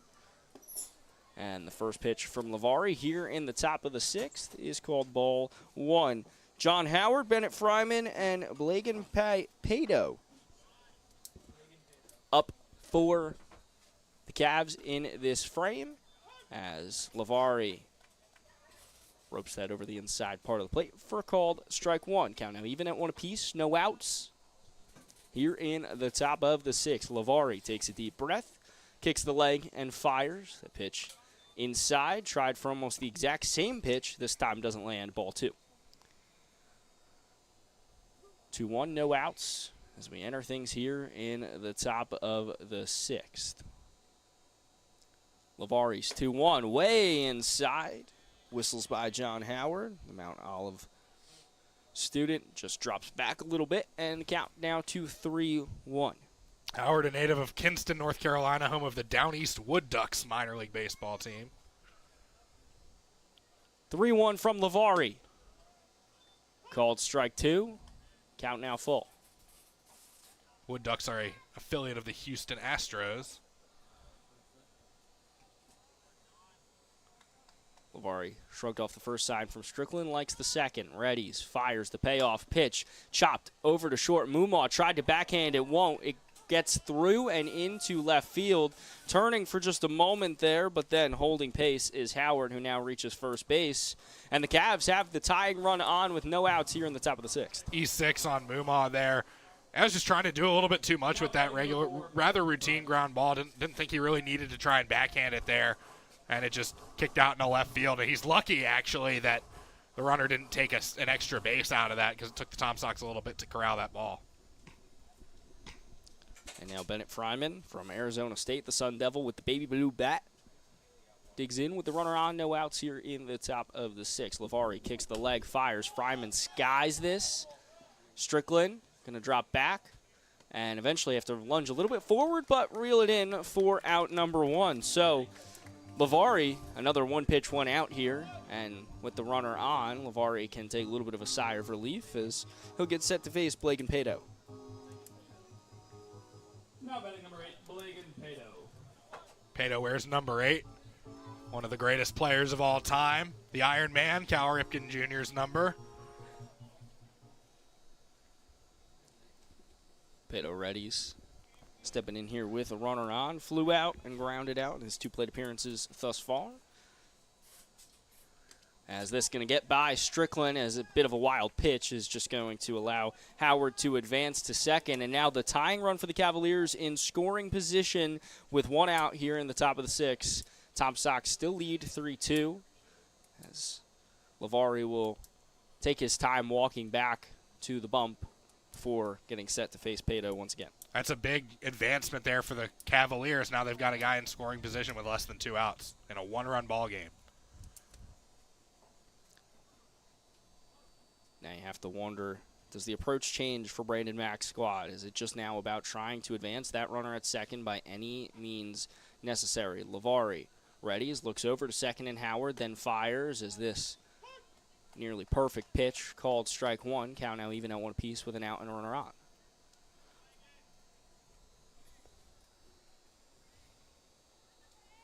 Beautiful night here from Willie T. Barnett Field. Little rain earlier in the day has given way to a beautiful night here in Virginia. Chopped over towards third, towards Miller. Miller going to get the throw off to Wallace, but eventually it's going to be called foul by our third base umpire over there. As we've got you all the umpires, Brandon Marin behind the dish tonight, Jesus Morel over at first, and Mike Mackey, who called that one foul over there at third, keeping Gavin Miller some company. Mackey, the veteran of the crew. We had Marin on Wednesday in Harrisonburg, did a great job behind the plate. 3-man crews haven't always been the norm here in the Valley League. Nice to see. Lavari's 1-2. Swing and a miss, strike 3. Marco Lavari, back-to-back outs, this time by way of the K. And with a runner on second, Lavari now has 2 outs, trying to preserve the Tom Sox 3-2 advantage here in the top of the 6th. Just want to take a minute to thank all the umpires who do this every summer. All these guys have regular jobs, taking time off sometimes, using their own gas to get to the park, and really appreciate all the work that they do to make this stuff possible. Some scores for you around the VBL after this pitch from Lavari, who checks in at second, then fires this way outside. Strickland going to glove it, though. Ryan Peterson at the dish against Lavari. Front Royal and Winchester ended in 6. Front Royal winning 3-2. Woodstock and Strasburg will be postponed. Suspended due to rain were Purcellville and Newmarket 5-0 in that one. Harrisonburg leads Covington 10-3 in the top of the 7th as this one bounces away from Strickland, but ball number 2 called time. And Waynesboro leads over Stanton at home 2-1 in the bottom of the 5th. And then, of course, the other VBL game. Tom Sox lead the Culpeper Cavaliers 3-2 here in the top of the 6th. Lavari working against Peterson. with a 2-0 count against him and 2 outs and the runner on second. It'll be the Generals here in this park tomorrow, the closest Valley League rival here to Charlottesville. 2-0 and coming to the VMI catcher and Peterson. Lavari gets him to bite. Cut on and miss. So 2-1, 2 outs. And Lavari, after seeing the first runner in Howard reach on an E6, has settled in nicely. A induced flyout and a strikeout. 2-1, 2 outs to Peterson. The pitch high and outside for ball 3. And now Lavari seeing Peterson in the hitter's count. Bullpens are quiet for both teams. 3-1, 2 down. Lavari kicks the leg, fires high and outside for ball 4. So Lavari will now work with 2 on. And Sean Souza, we go to the bottom of the order, and he steps to the dish. Souza, the Williamsburg native, George Washington player. Big opportunity for him here. 1-run ball game, and he's the 9-hole hitter you want at the top of the order, leading off next inning if you're the Tom Sox. Cavs trail by 1. 3-2 here in the top of the 6th. Lavari, first pitch to Souza. Low, ball 1. Up now for the Cavaliers, Sean Souza. So Souza has walked, advanced to second, but no further, and struck out looking in 2 plate appearances tonight.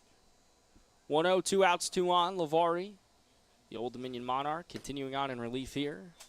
Second pitch once again outside. Ball 2. Lavari yet to allow a earned run on the season. The runner at second would not be earned. Runner on first would be in the event they were to cross home plate. 2-0, 2 down. Lavari. Righties for the offering to Souza. Cut on and missed. Big hack from Souza. Won't connect. 2-1, 2 down. Now there's a guy grabbing the, I don't know what you call it, the pole that you use in the bullpen to kind of start stretching out for the Tom Sox. So a little bit movement in the Sox pen. We'll update you on it in just a bit. 2-1, 2 out. Souza casts his line out, but doesn't get a bite. 2-2, 2 down. And Souza, who was up 2-0 in the count, has seen Lavari battle back in. It's now even at 2 apiece with 2 down, 2 on. And the Cavaliers trailing 3-2 to the Tom Sox here in the top of the 6th. Lavari trying to work out of a jam. Readies for the 2-2 to Souza. Right down Broadway, strike 3. Marco Lavari works out of a jam, and the Tom Sox retain a 3-2 advantage as we head to the bottom of the 6th. No runs, no hits, an error, and 2 left on base. Lavari works out of a jam. Tom Sox going to look to build upon the 3-2 lead. Hang with us on Tom Sox TV.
We rejoin you from Willie T. Barnett baseball field on this gorgeous Friday evening. Dylan Price, Luke Nadkarni, welcome you back in for all the action here on Tom Sox TV. If you didn't make it out, don't fret. Tomorrow night, Tom Sox back in action again, 7 p.m. first pitch. Same song, same dance, just at a different, well, date. Tomorrow afternoon / evening, whatever you want to call 7 p.m. when the sun is still bright, shining, and out here in Beautiful Charlottesville, Virginia. James Taussig at the plate, singled, and got all the way to third last time out. Ryan Wynn and Nick Parham join him as those expected this inning. Taussig, big cut, won't find it on the outside breaking pitch as Jeremy Kwolek remains on in relief of Zach Stevens in the outing. Stevens, really fine job, allowed just 2 runs in 4 frames. As the next pitch to Taussig outside again. This time he doesn't bite, but it's a called strike 2. Kwolek mentioned the Culpeper, Virginia native, pitching for his Culpeper Cavaliers. Taussig ropes this down the first base line, just foul. Taussig went to right field for his first hit. Tried to go right back there again for his second. 0-2, no outs. As Kwolek continues on his second inning in relief of Stevens here. Tough break there for Taussig. That was hit on a line very sharply. He got the pitch he wanted, but just ahead of it. The 0-2 from Kwolek to Taussig, way outside for ball 1. So Taussig staying alive in the at-bat. Kwolek majoring in exercise science. The righty comes by way of Eastern View High School. This time, once again, outside a little bit further, but same call. Ball 2, 2-2 for Taussig. Taussig in right field tonight. We've seen him play both corner outfield spots for Randy Tomlin's squad. The 2-2 to Taussig. Slashed foul down the third base side. Skied a ways foul. And this time around, it's Daniel Powell who will bring out the baseballs to umpire Marin. Dressed in a little differently than some of his teammates. Wearing the shorts and Sperry's, it looks like. It's a casual day for Powell, who came in and got the save last night. Taussig watches it low for ball 3. So the count now full against Taussig. Taussig working back from an 0-2 count to a full one with no outs. Taussig awaits the offering from Kwolek. Swing and a miss, strike 3. Kwolek gets Taussig to bite on a really nice pitch. And now Ryan Wynn will step to the dish with 1 out. Tom Sox still leading 3-2 here in the bottom of the 6th. Pitching staffs have taken over this game for both teams. All the scoring happened in the first 3 innings. Kwolek's first offering to Wynn. Right down the middle for strike 1. Wynn reached base on a fielder's choice his first time up. Struck out his last time as a part of a really strong finish to Stevens' outing. He'd strike out 3, but load the bases in his final frame of work. 4 innings, 2 runs for the South Alabama Jaguar. Now it's Kwolek, the Shenandoah Hornet, who gets a called strike 2. So 1-2 count now against Ryan Wynn from Wofford. Wynn joined the team last Saturday on the road in Waynesboro. Almost a full week for him as well. Wynn ropes this one into right field. It's just going to sneak by the glove of Kazuya Jordan for a base hit. So Wynn will head to first, and the Tom Sox will have a runner on with 1 out here in the bottom of the 6th. Not that time for Jordan. We've already seen him make one great play with the leather, no dice that time, as he was just about an inch or 2 shy of making that scoop. Good start for the Tom Sox here in the 6th, who need to push ahead this 1-run lead a little bit. Parham steps to the plate, looking for his first hit in VBL play, in his first game of VBL play. Parham coming by way of ECU, middle infielder, playing second tonight for the Tom Sox. Parham, big cut on the first pitch he sees from Kwolek for strike numero 1. A 1 out, 1 on. Kwolek will throw on over to Wynn. Was peering over there, but eventually fires one over to Souza. But Wynn stays at first, slides back in safely, and Kwolek will hang his right arm. Now bring it up to the glove. Look down, kick the leg, fire. Big cut from Parham. It was best on best. Big cut from Parham and really strong fastball from Kwolek. The 0-2 incoming. Kwolek checks over on Wynn again. Readies, sets, and fires right down the middle for called strike 3. So Parham goes down on 3 strikes. And now Cale Strickland, who's walked in both plate appearances on his birthday, steps to the plate with 2 outs. Strickland out of Watkinsville, Georgia, Auburn player. Looking to keep this inning going. And if you're the Tom Sox, at least you're going to have the top of the order coming up to start the 7th inning, at the very least. Tom Sox offense that, as Strickland first pitch to him outside and in the dirt for ball 1. It's the Tom Sox offense that, heading into Sunday's contest against the Harrisonburg Turks, was outscoring opponents by a margin of 48 as a part of a 5-game win streak. But after putting 8 runs up on Sunday, they'd plate 10 on Tuesday as the second pitch to Strickland is a ball. They'd plate 10 on Tuesday, and then putting forth just a few in a loss to Harrisonburg on Wednesday. They put 4 up last night, and tonight just 3. The offense has quieted somewhat. Strickland looking to get it going here. Chops this over to short. Just going to toss it to Kazuya Jordan for the quick out. Is Marinac for out number 3. So no runs, 1 hit, no errors, and 1 stranded on base. We head to the top of the 7th. It's the back 3. Finish in striking distance. Tom Sox lead 3-2. Hang with us on Tom Sox TV.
Welcome back to Tom Sox TV. Hit the YMCA if you're watching at home and jam out with us as we're having a ball. It's 3-2, tightly contested contest between the Charlottesville Tom Sox and the Culpeper Cavaliers. We head into the top of the 7th and the back 3 innings to take you through the rest of it. Luke Nadkarni, take it away. Thanks a lot, Dylan, and time for our question of the game up to the booth. Once again, thanks to the great Andrew Cox for making us rack our brains here in some Tom Sox history. One of our biggest fans, Andrew Cox, celebrated his 56th birthday here at the ballpark a few years ago. And he asked, the greatest game in Tom Sox history, 2021, the Purcellville Cannons were here in town. It was a 17-16, 9-inning Tom Sox victory. It was back and forth the whole game, lots of offensive explosions. It was on Father's Day, and Kirby McMullen, a former Mr. Tom Sox, hit the game-winning home run. As now for the Culpeper Cavaliers, the top of the order comes to the plate in the top of the 7th against Marco Lavari as Kazuya Jordan squares around to bunt, pulls back, and that pitch was in the zone. It's a strike. One of the craziest days at this ballpark. That 17-16 win, more of a football score as the 0-1 from Lavari fouled off the fists out of play.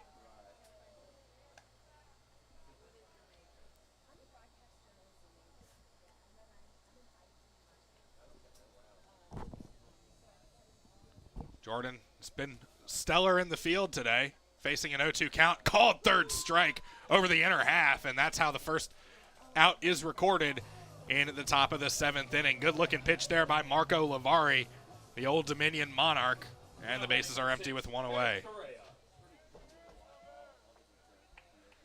Eric Correa out of Rice in left field today. He struck out, walked, and flown out to his very position, left, squaring around to bunt, pulling it back. And I don't know if the Cavaliers trying to rattle Lavari a little bit. There is action in the Tom Sox bullpen. 1-0 count to the batter, Correa. Now a 1-1 count to Correa as that one steams in over the outside corner. Strike one.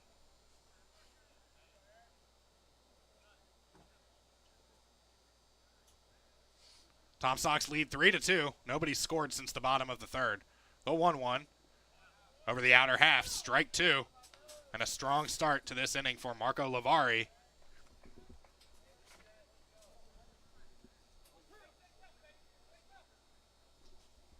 He leans in. Kicks, fires, swing and a miss, strike three. And Marco Lavari making short work of the Culpeper Cavaliers here in the top of the seventh inning.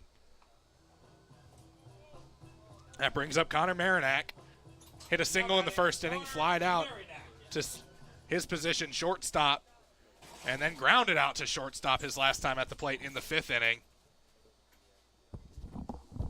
As Marco Lavari and Will Pearson, for that matter, both have come out strong out of the bullpen. First pitch swinging for the three-hole hitter Marinac, and he's got his second base hit of the game as that one a worm burner through third and short and a two-out base runner for the Cavs.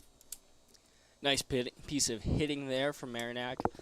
And now runner on, 2 outs. 2-out offense has kind of been the Achilles heel at points to the Tom Sox this season. Lavari going to try to guide them out of this frame and tee it up maybe to the rest of the pen to finish it out. But Lavari has been stout tonight thus far. Here's the cleanup man, Brock Bollinger.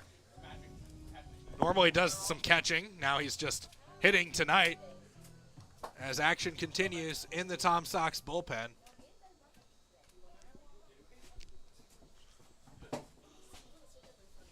Culpeper bullpen is quiet, so it'll be Kwolek out for the bottom of the seventh. 2 away, runner on first. Cleanup man at the plate for Culpeper, and the first pitch is a fastball right over the heart of the zone for a strike.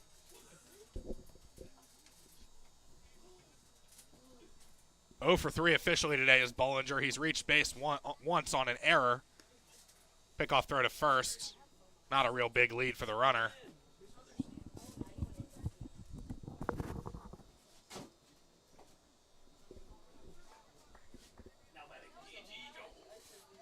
Oh and 1 the count. Lavari from the stretch. Kicks. Brings in a curveball and it stays inside. It's 1-1.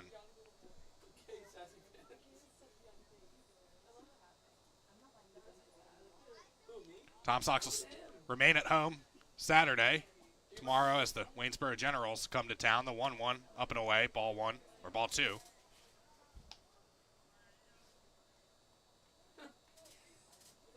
To Brock Bollinger. Bollinger out of Misericordia.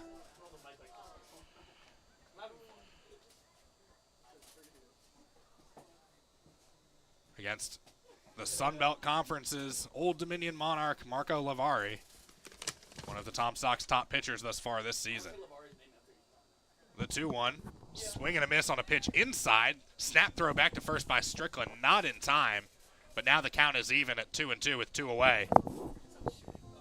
And when this frame finishes, likely would spell the end for Lavari, and teed up to Thomas Whalen, who after playing Sherlock Holmes, getting my binoculars, kaleidoscope, everything else out, trying to figure out who was out there in the pen. It was Thomas Whalen. I guess that makes me Watson as that pitch is fouled back. And we'll do the 2-2 again off the fists. Apparently, but if there was a crime to catch, it would have been committed at that point. It was taking a while for me to identify Whalen out there in right field. But nonetheless, Lavari trying to work out of the inning here and keep Tomlin from having to go to the pen here in the seventh. From the stretch, Lavari fires, swing and a miss, strike 3, pulls the string, and ends the threat for the Cavaliers in the top of the seventh. We stretch here at Willie T. Barnett Field. Tom Sox by 1 on Tom Sox TV.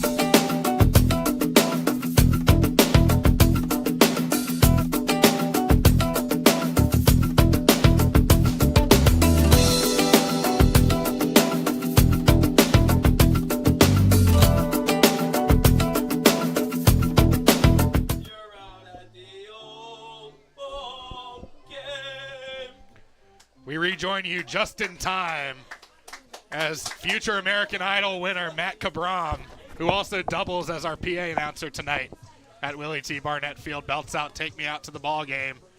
And we've reached the bottom of the 7th inning. Luke Ned Carney, Dylan Price here with you on Tom Sox TV, as it's been nip and tuck here through the last few innings, and the Tom Sox come to the plate again here, looking to extend that 1-run lead. Well, they've got to be playing with a little bit more momentum now after hearing that rousing rendition of "Take Me Out to the Ball Game" from our PA announcer, Matt Cabram. Wow. I'm hitting my golden buzzer. I've called Simon Cowell. I'm doing everything that need be to try to launch his music career. But for now, it is all about the Sox, who lead 3-2. First pitch to Sam Mumaw. The shortstop, leadoff hitter, is outside, ball 1. And these are the guys to get some insurance for the Tom Sox as Mumaw chops at that one and slunk it, goes foul off the bottom of the bat, and it's strike 1. Mumaw here trying to set things on fire a little bit, get some insurance for the Tom Sox, try to get on and maybe tee up Ethan Gibson. The 1-1 misses just downstairs. Count is now 2-1. Tom Sox got a run in the first, aided by a Gibson triple and a wild pitch. The 2-1. That one's in there for a strike, and the count is even. Gibson would score on that wild pitch, and then Cavaliers got 2 off of 2 walks in the top of the second. 2-2, hit in the air, foul, out of play. The Cavaliers have not driven in a run off the bat tonight. It's been both of them were bases loaded walks. And it was, for the Tom Sox in the bottom of the third, it was the 2-run single up the middle from Colby Wallace, the first baseman, who just got here, announcing his presence as Mumaw ready for the 2-2. Kwolek from the windup delivers, breaking ball, fouled out of play again, and good battle here going on between these two. Mumaw doing exactly what you want out of a leadoff hitter, work the count on Kwolek, and there's some stretching in the Culpeper pen right now, and as a leadoff hitter, here starting things kind of afresh in the bottom of the 7th, you can try to get to him and start to maybe wear on him. 2-2. Misses outside, and we'll run it full here. Kwolek, where's number 0? Not many baseball players wear that. Of course, that number just became legal in the National Football League. Here comes the 3-2 with the bases empty. Fouled back.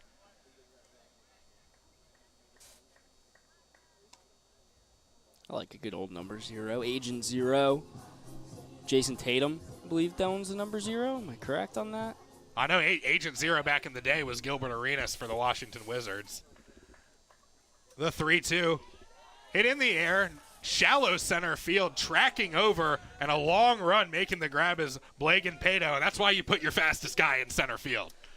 Wow, what a job from Pato. Thought we were about to tie a bow on that great Mumaw out bat with a base hit, but still a great job from him here working the count on Kwolek, and Kwolek, who enters his 3rd inning pitching here, really just trying to work the counts on him here, and now teed up to Ethan Gibson, who has been steadfast in this contest as the best bat in the lineup. Mavericks, by the way, with a 39-21 lead over the Celtics early second quarter. They're down in the Metroplex as Gibson bats with the bases empty and 1 away and can't catch up to that fastball from Kwolek. It's 0-1. And an update from Omaha. Florida State has taken a 7-4 lead on the Tennessee Volunteers. It's the 6th inning. So maybe no celebrations tonight in Dallas for Boston fans. The 0-1 fouled back. It's 0-2. It's also early in Dallas. A lot of basketball to be played.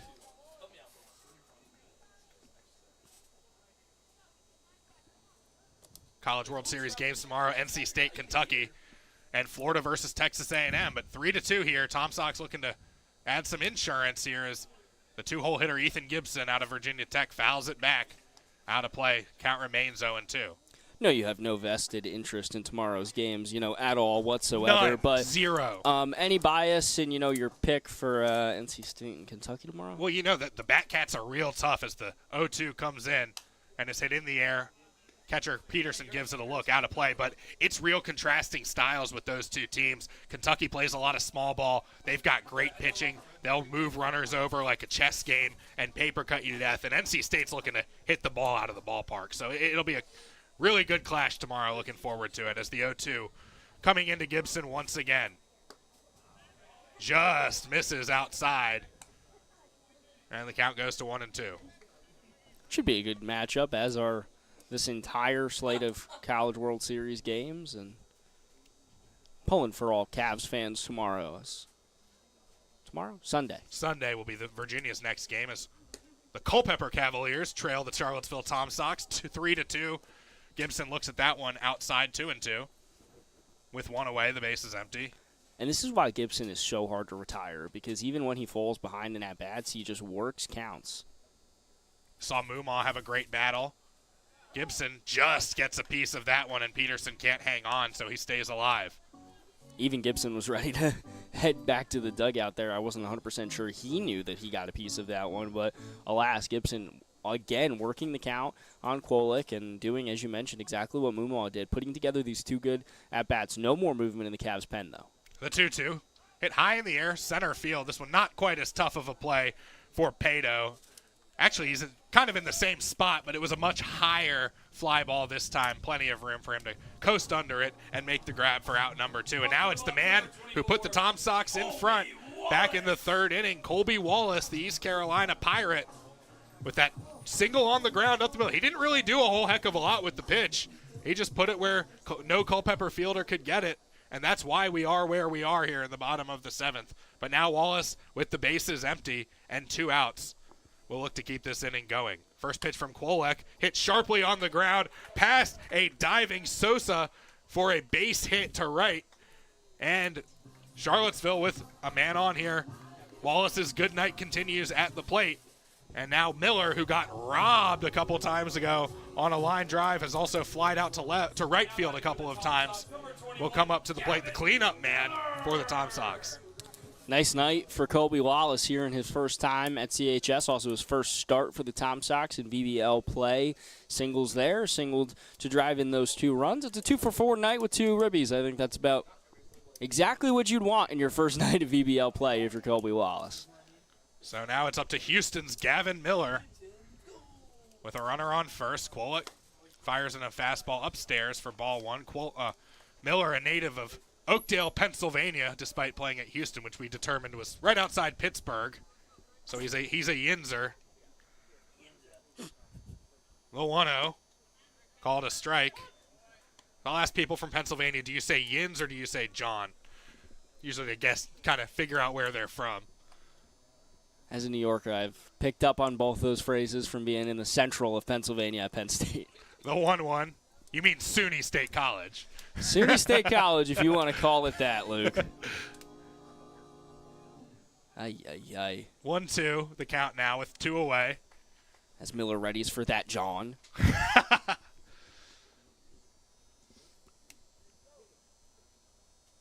Wallace, the runner on first. The 1-2 just misses outside. Kwolek was ready to run back to the dugout, but did not get the call there, and it's a 2-2 pitch. Really got to give a nod to Kwolek, you really have to for all the pitchers in this contest tonight. Roldan did a great job in the start. Zach Stevens going 4 for the Cavs, and now it's been Lavari, Pearson, and Kwolek. 2-2 is tomahawked at and fouled out of play. Feels like a lot has happened in this game for it to just be 3-2. Had a couple nice plays in the field by both teams. David Wiley, who's the on-deck batter for the Tom Sox, had a nice diving catch. And the 2-2 with a runner on first. The kick, the delivery, stays upstairs, and he held up. 3-2, and that'll start the runner Wallace from first. And that was a really good hold. And Miller using all of his frame to just pull back there and do it in a pretty quick fashion to make the count full. And this is a big pitch for Kwolek, likely the potential end of his night either way. The kick, the delivery, there goes Wallace, and that's a foul tip into the mitt of the catcher Peterson for strike 3 and out number 3 as well. We go to the 8th. The Tom Sox still ahead 3-2 on Tom Sox TV.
Welcome you back to Charlottesville here on Tom Sox TV. Marco Lavari's night is done, and he will give way to the right-hander, 6'2", 190, out of Monroe, North Carolina, and Davidson College.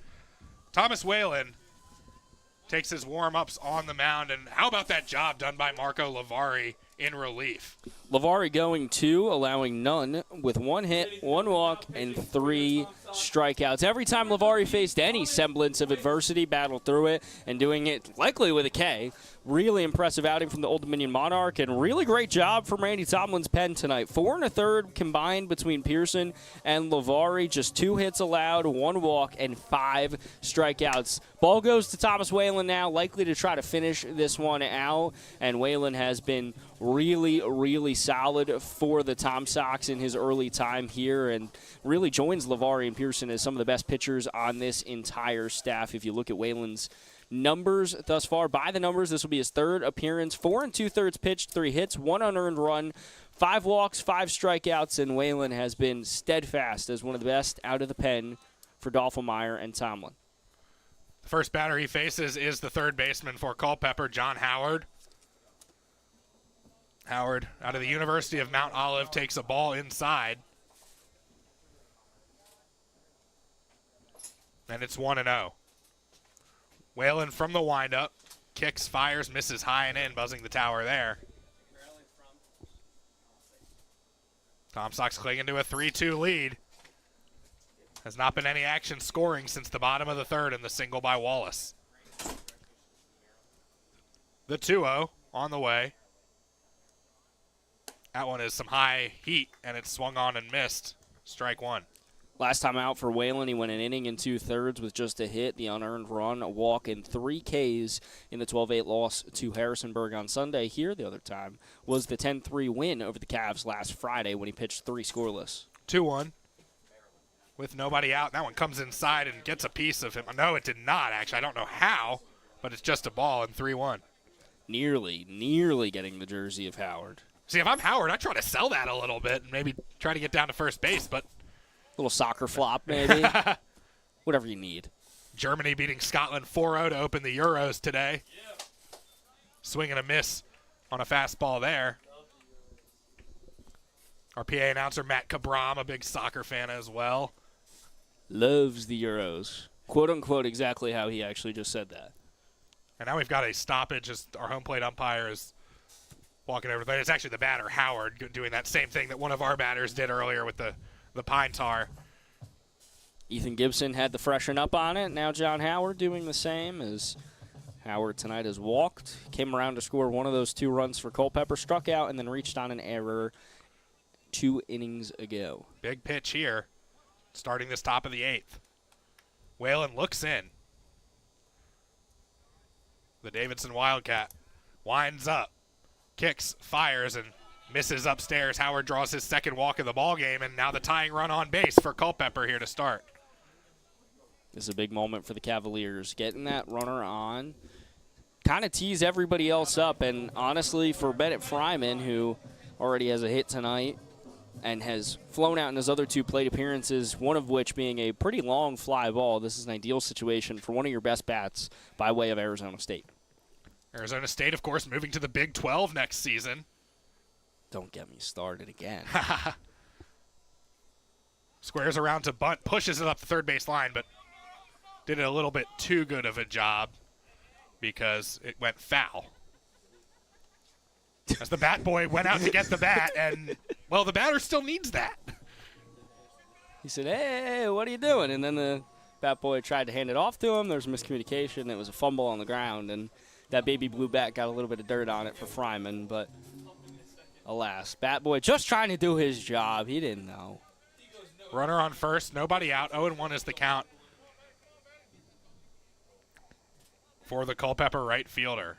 He's been busy out and right tonight. This time he gets it down. Strickland gets it on the hop, and he's going to go to first. So that's a sacrifice bunt for Culpeper. They've got the winning, or the tying run, into scoring position. As it's 2 bat boys now for the Cavaliers racing out, and there's only 1 bat to get, so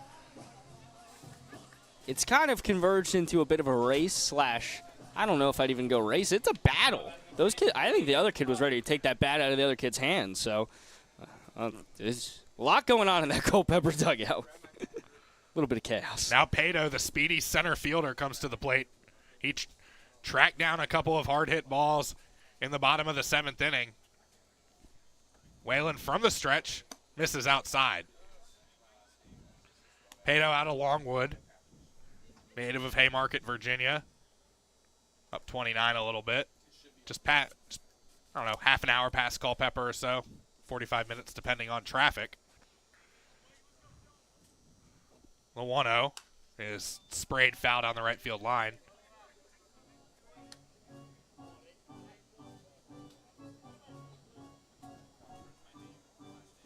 Tom Sox will host the Waynesboro Generals tomorrow night.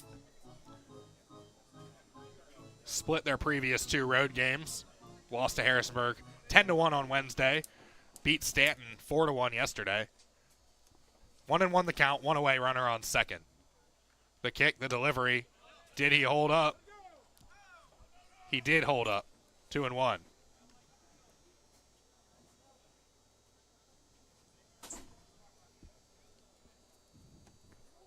Peterson, the catcher, waits on deck.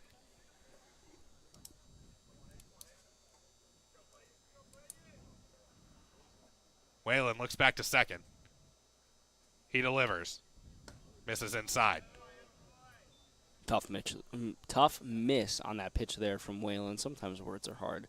Anyways, Whalen just trying to get it to break there, and it just didn't at the end. Just tailed off, and now 3-1 count. Really can't walk the batter here.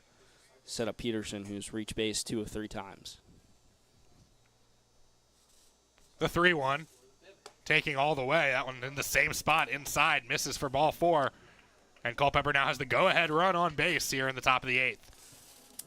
Dicey situation for the Sox. Whalen going to have to try to work out of it here, and will have to do so against Peterson. Mentioned that he's walked, and had a pretty long fly out to center in his 3 plate appearances.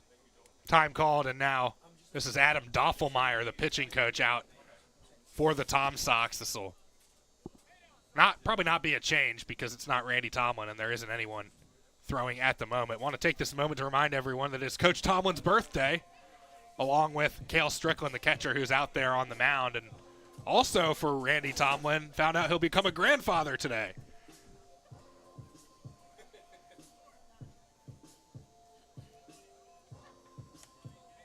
So it's Peterson, the left-handed batter, who will be coming up after this conference.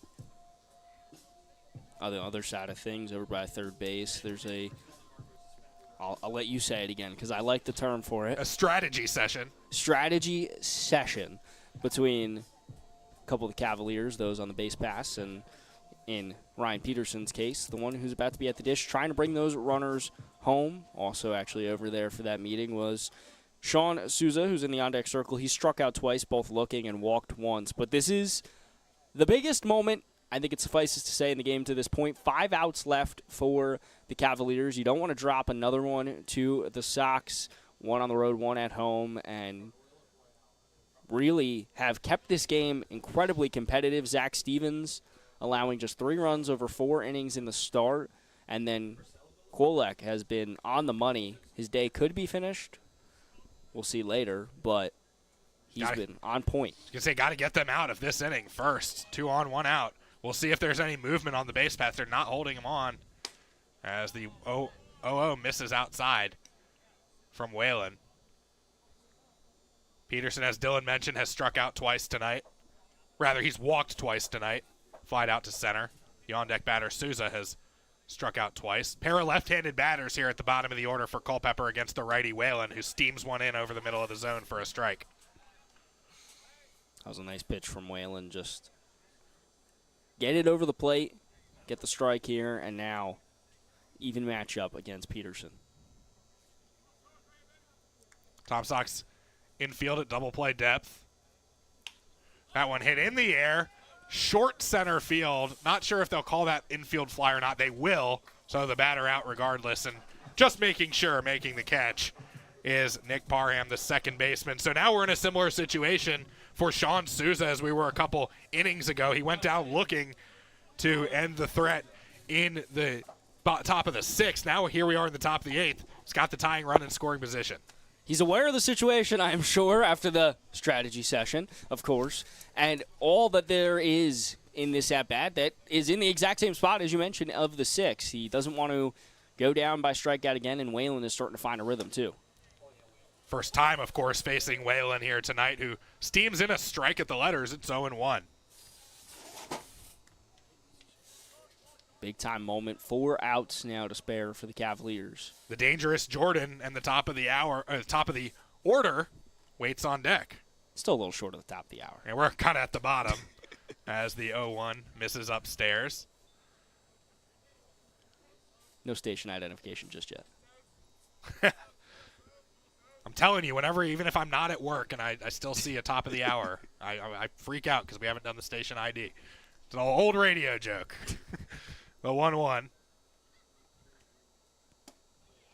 Cut on.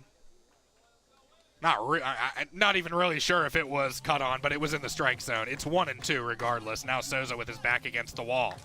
Half of a cut. Half of a cut, a full strike on the count. 1-2, 2 away, first and second. Waylon comes set at the belt. He kicks, he fires, foul ball to the backstop.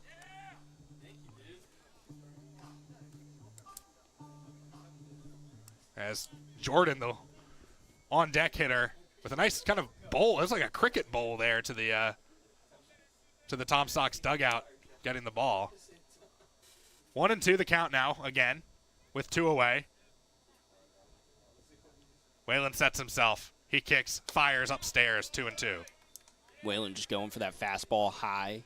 Just didn't hit the mark cleanly there. And also didn't get Souza to bite. Just a little too high, I think, to test Souza here. But as you mentioned, Kazuya Jordan continues to warm up in that on-deck circle. He'd be the guy I'd be most scared to face, especially with runners on. Got to get out of this at-bat if you're Waylon and the Sox. The 2-2 with 2 away, way up and out, and now the count goes full. I say it's next pitch, one of the biggest, if not the biggest we've seen thus far in this contest, because, as I mentioned, Kazuya Jordan has a base hit tonight, flew out and struck out, but is ever dangerous and incredibly speedy. It's the ball in play. He could just as easily run it out. The runners will start here, 3-2, 2 away, in a 3-2 ball game in favor of the Tom Sox. Here's the payoff. Swing and a miss, strike 3, and Waylon with a fist pump as he strolls back to the dugout, getting out of the jam unscathed. The Tom Sox will take a 3-2 lead into the bottom half of the inning and look for some insurance when we come back on Tom Sox TV.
To the bottom of the 8th we go as one of the worst songs ever written. Whoa! Players over the PA here at Willie T. Barnett Field. I'm not a Yankees fan either. I just don't like the song. Yankees. But I know the Penn State folks here, who outnumber me, are big fans. Got a lot of thoughts there. Yankees in Fenway this weekend, so they'll be here in Sweet Caroline out there. But no, it is one of the best songs ever written. Neil Diamond is a top, I would go 20 artist all time, and that song is a certified banger, Mr. Nat Carney. That is a egregious take to start the 8th inning off. Leading off for the Tom Sox here in the bottom of the 8th is David Wiley, who has a much better musical taste, as I'm Just Ken, the Barbie songs. Luke, we've worked together twice now. I've had a lot of fun with you, but that might have severed our relationship, I'll be honest. He's down 0-1 as he fouls the first pitch off. Now he puts down a bunt. Pretty good one, but it's going to roll foul. He did do the job of catching the Cavaliers off guard there. More of a thank God I'm a country boy guy, which we also heard at the ballpark tonight. Camden Yards special. Also, they play it at Braves games, too. Kudos to Ben over there. He's done a terrific job tonight as our in-house DJ. But, of course, if you're a longtime Tom Sox fan, you know the greatest song here at the ballpark, Tarzan Boy, which we run out onto the field, too. It's a good song. It's 0-2. And strike 3 called there on a nice-looking breaking ball. David Wiley goes down looking, and there's one away for the Tom Sox here in the bottom of the 8th. Missed in the Sweet Caroline chaos, glaring at you a little bit as I say that, Luke, is the fact that Kwolek remains on the bump and has been fantastic. He has. And what a job, truthfully, from Randy Mack's squad to have walked out of this, and if it holds as has, or Brandon Max, excuse me, to have only used those 2 arms. Yep, absolutely. You know, you come in with a plan as the first pitch fouled out of play by the Tom Sox right fielder, James Taussig, who has a base hit tonight.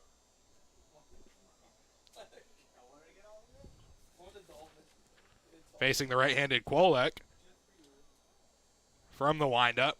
The 0-1 hit in the air, opposite field, left side, and that's going to get out of play as well, as there is some just-in-case action going on for the Cavaliers in their bullpen, and the Tom Sox as well have somebody throwing too.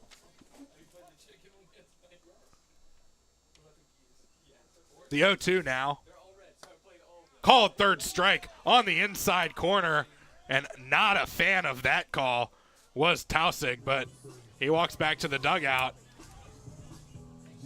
as it'll be up to Ryan Wynn to keep things going here for the Tom Sox. Walks back to the dugout, but not before letting Marin have some words for that call. Back-to-back called strike 3s on Sox, and now Wynn will have to try to provide a little bit more insurance for the Sox here before they go into the top of the 9th to try to close it out.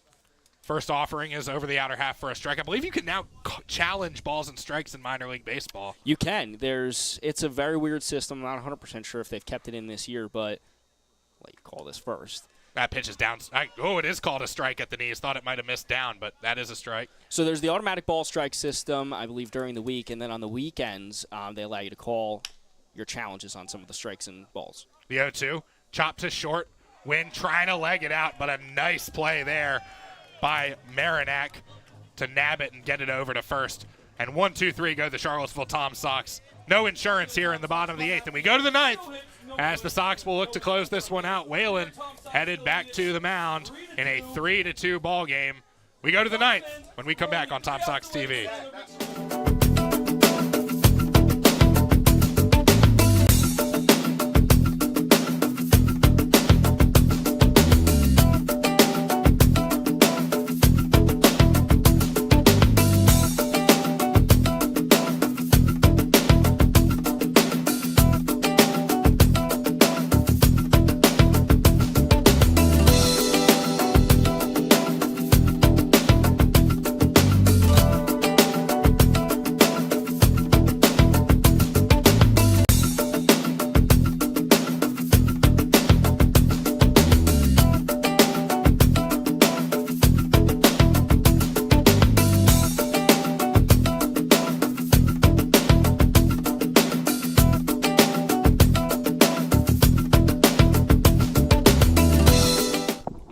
We go to the 9th here at Willie T. Barnett Field. All the scoring was in innings 1 through 3 thus far. And the Tom Sox looking to close out the Culpeper Cavaliers, but they'll have to do the toughest part of the order in order to get it. Tommy Whalen out. Facing 1, 2, and 3. Kazuya Jordan, the second baseman, to the plate. He's got a single to his credit, couple of strikeouts, and a pop out to second base, his position. Made a couple nice plays in the field as well. Time called by our home plate umpire, and I think that was just to get everybody but the on-deck batter back into the dugout for Culpeper. It was that, and to get Mike Mackey back. Mike Mackey was over there trying to direct traffic and get everybody back to that dugout, and he almost missed the play himself. Here's Whalen on an off-speed pitch. Swing and a miss, 0-1, as all the Culpeper players are up including the Bat Boys up on the fence of the dugout, as they're going to try to rally here, and include the Tom Sox also are as well. 1-run ball game in the 9th. It's 0-1. Whalen kicks. Good frame job there by Cale Strickland on the outside corner, and it's 0-2. We're going to ring up Jordan for the 3rd time tonight. Tom Sox ahead by a run here in the 9th. The 0-2 from Whalen. Swing and a miss, strike 3. Climbs the ladder and records the first out in the top of the 9th. What a pitch there from Whalen. Test him, why don't you? And he does. Kazuya not getting a passing grade. And now it's Correa, possibly Marinac, and this could be the end of this ball game. Sounds like my math classes in high school. Not a lot of passing grades there. Did just enough. I know we talked about this last time, how I don't like to do math on broadcast. But I do know that if there are 2 more outs before Culpeper scores, then the Tom Sox take this one home. Here's Correa, the left fielder. That one misses high and away. 1-0. Another good framing job there from Strickland. Tried to get that one back in and say, hey, come on. Was that a strike? No. Ends up being a ball. Like father, like son. Cale's dad, Scott, an assistant coach, former catcher as well at Kent State. Cale from Auburn. The 1-0 by Whalen upstairs. Whalen out of Davidson on the shores of Lake Norman in the middle of North Carolina. Of course, the alma mater of one Stephen Curry. Hitters count now for Eric Correa, the left fielder, 2-0. The kick, the delivery, 3-0 now, up and away. Tom Sox in danger of allowing the tying run to reach base.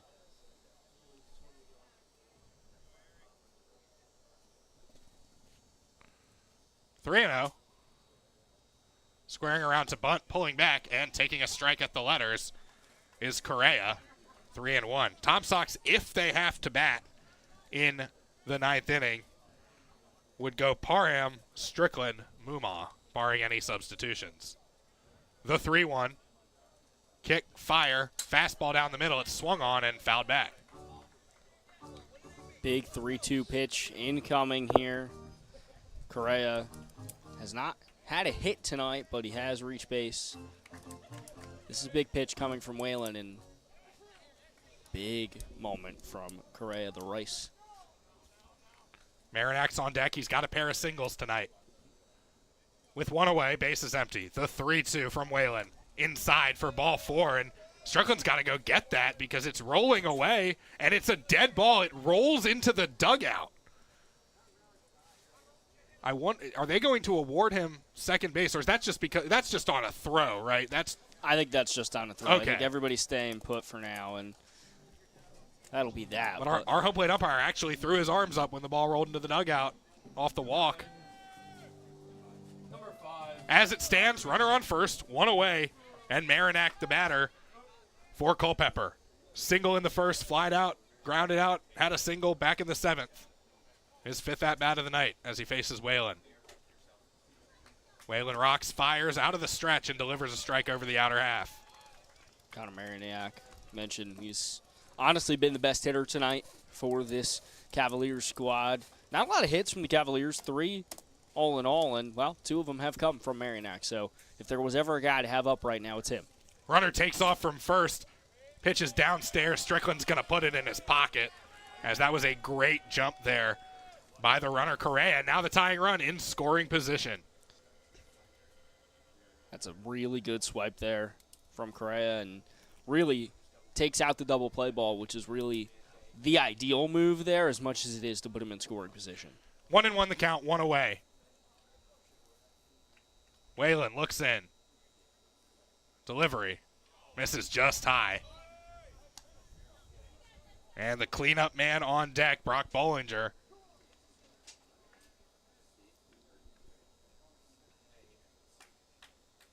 Tom Sox 3, Cavs 2. The 2-1 coming in from Whalen as a lefty warms in the bullpen for Charlottesville.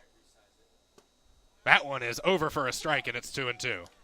That off-speed pitch landed. Almost exact same pitch again this time. Gets a little bit more break on it, drops in the bucket, and we're even. I see Randy Tomlin pacing around in front of that dugout steps. 2-2, lefty on deck. Rather, a righty on deck. The 2-2 gets past the catcher, Strickland. That was over his head, and now the tying run is 90 feet from home plate. And this changes quite literally everything. This changes the entire approach of your Merrimack because you've already had 2 singles. You just got to get the ball in play now, and you're likely scoring the equalizer. And if you're Whalen, it's try to just blow your best pitch by him. Try to get him to bite. You know he's going to be trying. It's still a full count, but you can get that out, then it kind of neutralizes that wild pitch. But otherwise, that could have been a dangerous move that comes back to bite the Tom Sox. So a payoff coming to the 3-hole hitter Merrimack. Tom Sox bring the infield in with the runner on third. That's Correa. Whalen on the hill. Kicks, fires, misses, in the dirt. Ball 4, and now runners on the corners with 1 away. I'm not going to say that was an ideal move there from Whalen. Obviously, you don't ever aim to walk anybody, but it's not all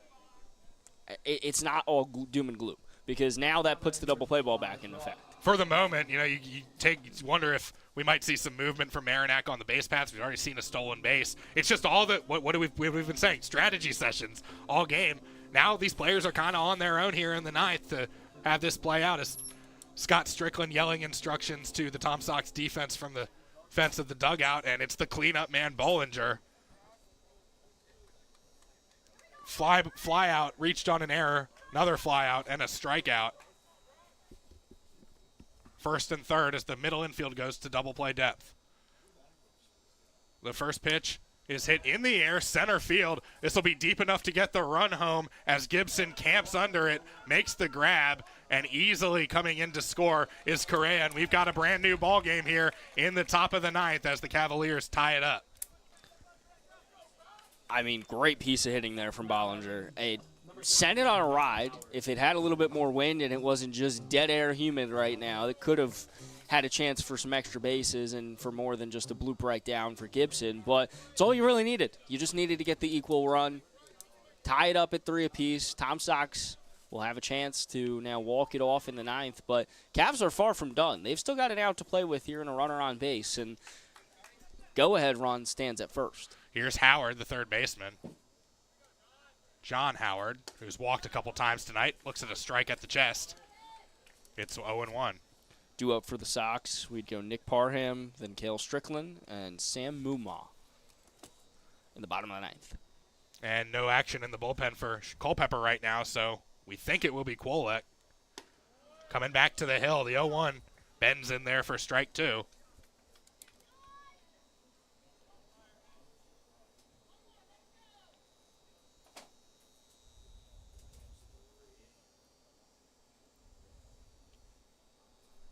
The runner on first is Merrimack. And Whalen steps off.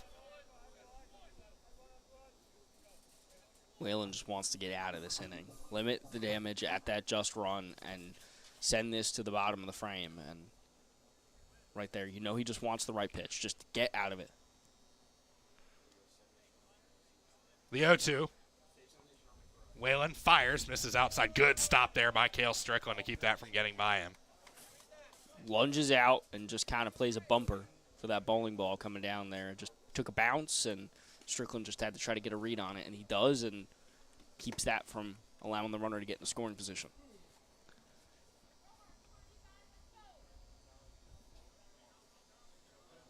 Lefty on deck.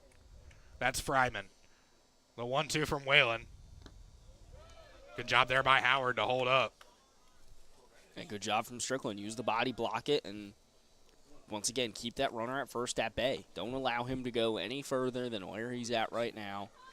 And Whalen still got a ball to give. But I think he's going to try to just blow this by him and put an end to this frame. Big gap in right center.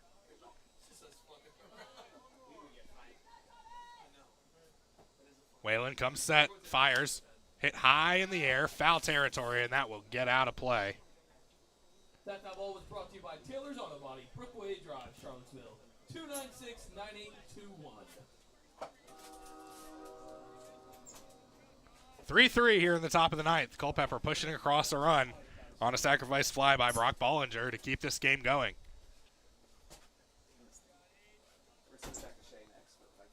The 2-2. Delivery, swing and a miss, strike 3, and the Tom Sox will have a chance in the bottom of the ninth to walk it off. 8-9-1 due up as we go to the bottom half. This is Tom Sox TV.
Back at Willie T. Barnett Field, and Charlottesville Tom Sox allowing a run to the Culpeper Cavaliers in the third inning, or the top of the ninth inning, to make it 3-3. And it's 8-9-1 coming to the plate as Nick Parham, the Asheville, North Carolina native, steps up to the plate as the Tom Sox looking to walk it off here in the ninth and avoid extra innings.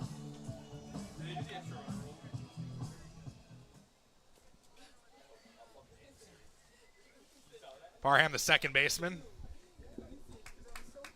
East Carolina player, fouled it back, 0-1. Looking for his first hit of the night and in his VBL time thus far. And in the on-deck circle, it's Cale Strickland. Birthday boy has reached base twice thus far tonight.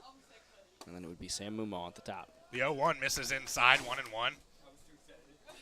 Most of these Charlottesville batters going to be facing Kwolek for the second time here, possibly even the third. The 1-1. Hit on the ground, up the middle, ranging over. Nice job there at shortstop by Connor Marinac, throwing out Parham for out number 1. And that was a good hit in terms of just get it in play and nearly snuck it through, but Parham wasn't able to run it out. And now Cale Strickland at the dish. The birthday boy, Cale Strickland, has caught a great game behind the plate for the various Tom Sox pitchers who have been on the hill tonight, as the first pitch misses outside. And I don't wonder if he gets on base, if you think about a pinch runner. As the 1-0 comes in, Strickland holds up, 2-0. And how fitting would it be for the birthday boy to play a part in a potential walk-off here? You got that out, and you got the best part of your order still looming if you can get on. The 2-0, fastball, hit into the gap, into right center field. That's going to sit down and possibly be extra bases. Strickland takes a wide turn. No, he's going to stop at first. Probably a faster runner gets to second there, but Cale Strickland is on base, and he represents the winning run for the Tom Sox. Well, how about that? The birthday boy gets a base hit, and now it's up to the top of the order to try to drive home Strickland. And a good job there by the Culpeper defense. They were playing no doubles, playing those outfielders back, so holding that hit to a single, and it's going. Cale Strickland's going to remain in the game. No pinch runner here, as it's Mumaw. It's his birthday. Mumaw hits the first pitch. Yeah, maybe he wants to go eat his cake. I think he'd enjoy that cake a little bit more if he's getting doused in water or Gatorade or something for scoring the winning run. Mumaw down 0-1 after that foul ball into the Culpeper bullpen.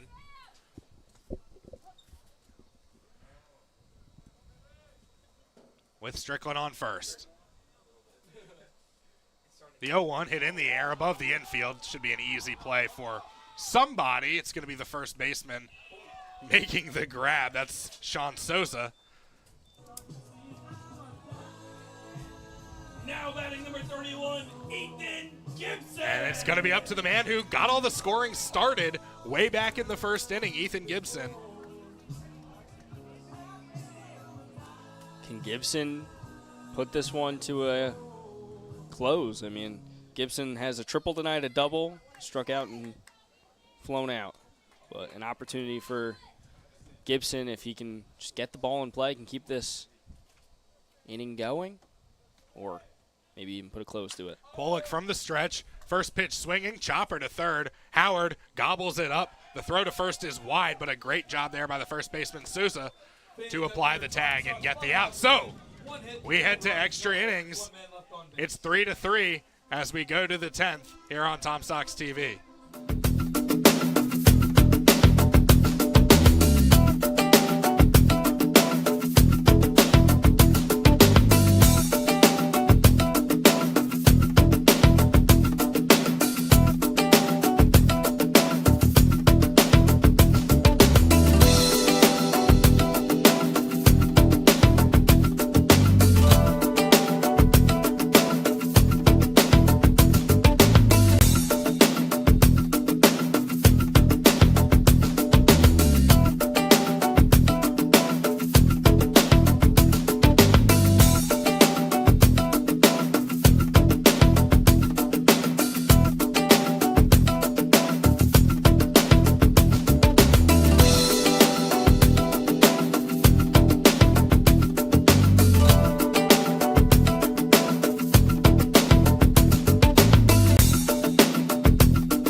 To the 10th we go here at Willie T. Barnett Field. Luke Ned Carney, Dylan Price with you. I will stick with you for one more inning of play-by-play, and if we go further, hand it over to Dylan. But it's the 10th inning. And really good job by the Culpeper Cavaliers in that 9th to not only tie the game, but with a base runner on for Charlottesville, retire the side and get this one tied. We hadn't seen a run come across the plate since the bottom of the third when the Tom Sox played at 2 to take a 3-2 lead. Finally seeing this pitcher's duel come to a close as both bullpens have been exceptional tonight. And it's been one man for the Cavaliers. It's the Culpeper native and Jeremy Kwolek, who has not allowed a single run in relief. I'd imagine his night's likely concluded. But for the Tom Sox, it's been a committee. Whalen would allow one, but I mean, Pearson and Lavari were ironclad, going 4 1/3, not allowing one, and Whalen was really strong despite allowing that one in about 2 innings of work. And now it's Aiden Alexander. We saw Alexander pitch on Wednesday when you and I were back on the headsets, and now it's Alexander again, the George Washington pitcher. Will go up against a couple more batters here as we head sort of to the middle bottom of the order for the Cavaliers. It's John Howard, Bennett Fryman, and Blagan Pato. So actually, not the bottom of the order. It's 5, 6, 7. Heart of the order. Here's Fryman out of Arizona State, leading things off. Lefty on lefty matchup here in a 3-3 ball game here in the 10th. They do have the runner on second base, as that is the previous man in the order, Howard. So both teams will get the ghost runner. This is new in the Valley League this year, I believe. The first pitch misses upstairs. So I miscounted. 6, 7, 8. Bunt laid down, gloved at third, and the throw goes wild into right field, and the Cavaliers are going to plate the go-ahead run just like that on an error. And that's honestly about what you can't do with that runner on second, that ghost runner, as they call it. He's not a ghost. He's a real person. But anyways, John Howard comes around to score, and it's, I mean, a perfect squeeze bunt there from Fryman, just puts it down and then forces Miller to come forward and the throw errant, and that's about as perfect as you can ask of a situation from Fryman. And now he's at second, no outs. Cavs have the 4-3 lead and an opportunity to extend that advantage here in the 10th. So now it's Pato with Fryman taking his place. He squares around to bunt as well, pulls back, it's outside.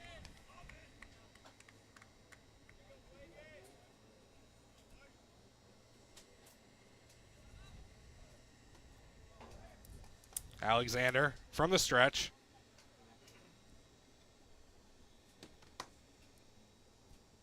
Squaring around again to bunt is Pato and fouls it back.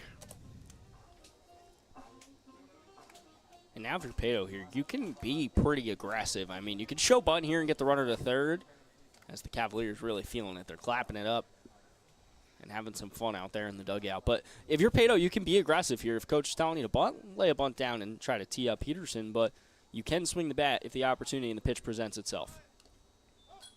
Doesn't do that there. He tries to bunt again, and he ticks it foul. Back behind Cale Strickland. So now it's Jack McMullen coming out to grab the baseball.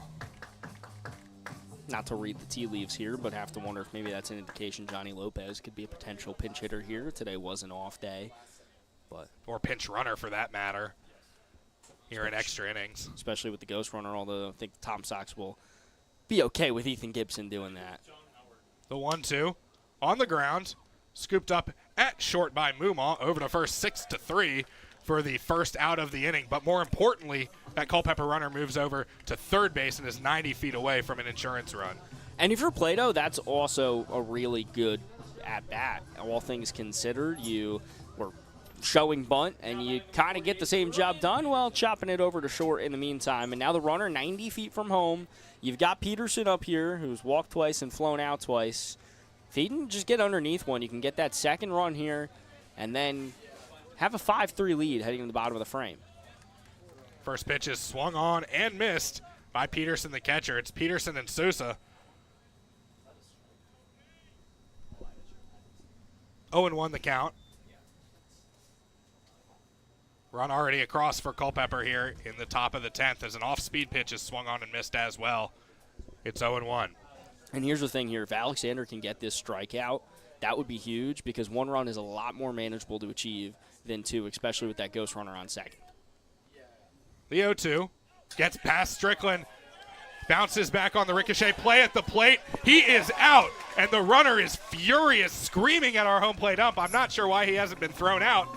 But that's a big break for the Tom Sox, and that was an uncalled for reaction by the base runner there, Fryman, as he was called out. What a play! But yeah, you got to give credit to Cale Strickland there on the ricochet, tossing it to the pitcher, covering Alexander, and that is a huge out for the Tom Sox.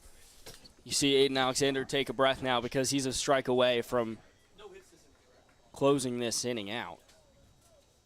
If we had replay review, we'd be going to replay review, but we don't here in the Valley League. It remains 4-3. The 1-2 with two away. Swing and a miss, strike three, and that's a big momentum shift here in the 10th inning. Tom Sox will get Ethan Gibson on second base and hitters number 3, 4, and 5 when they come trailing by a run in the 10th inning. We'll come back on Tom Sox TV.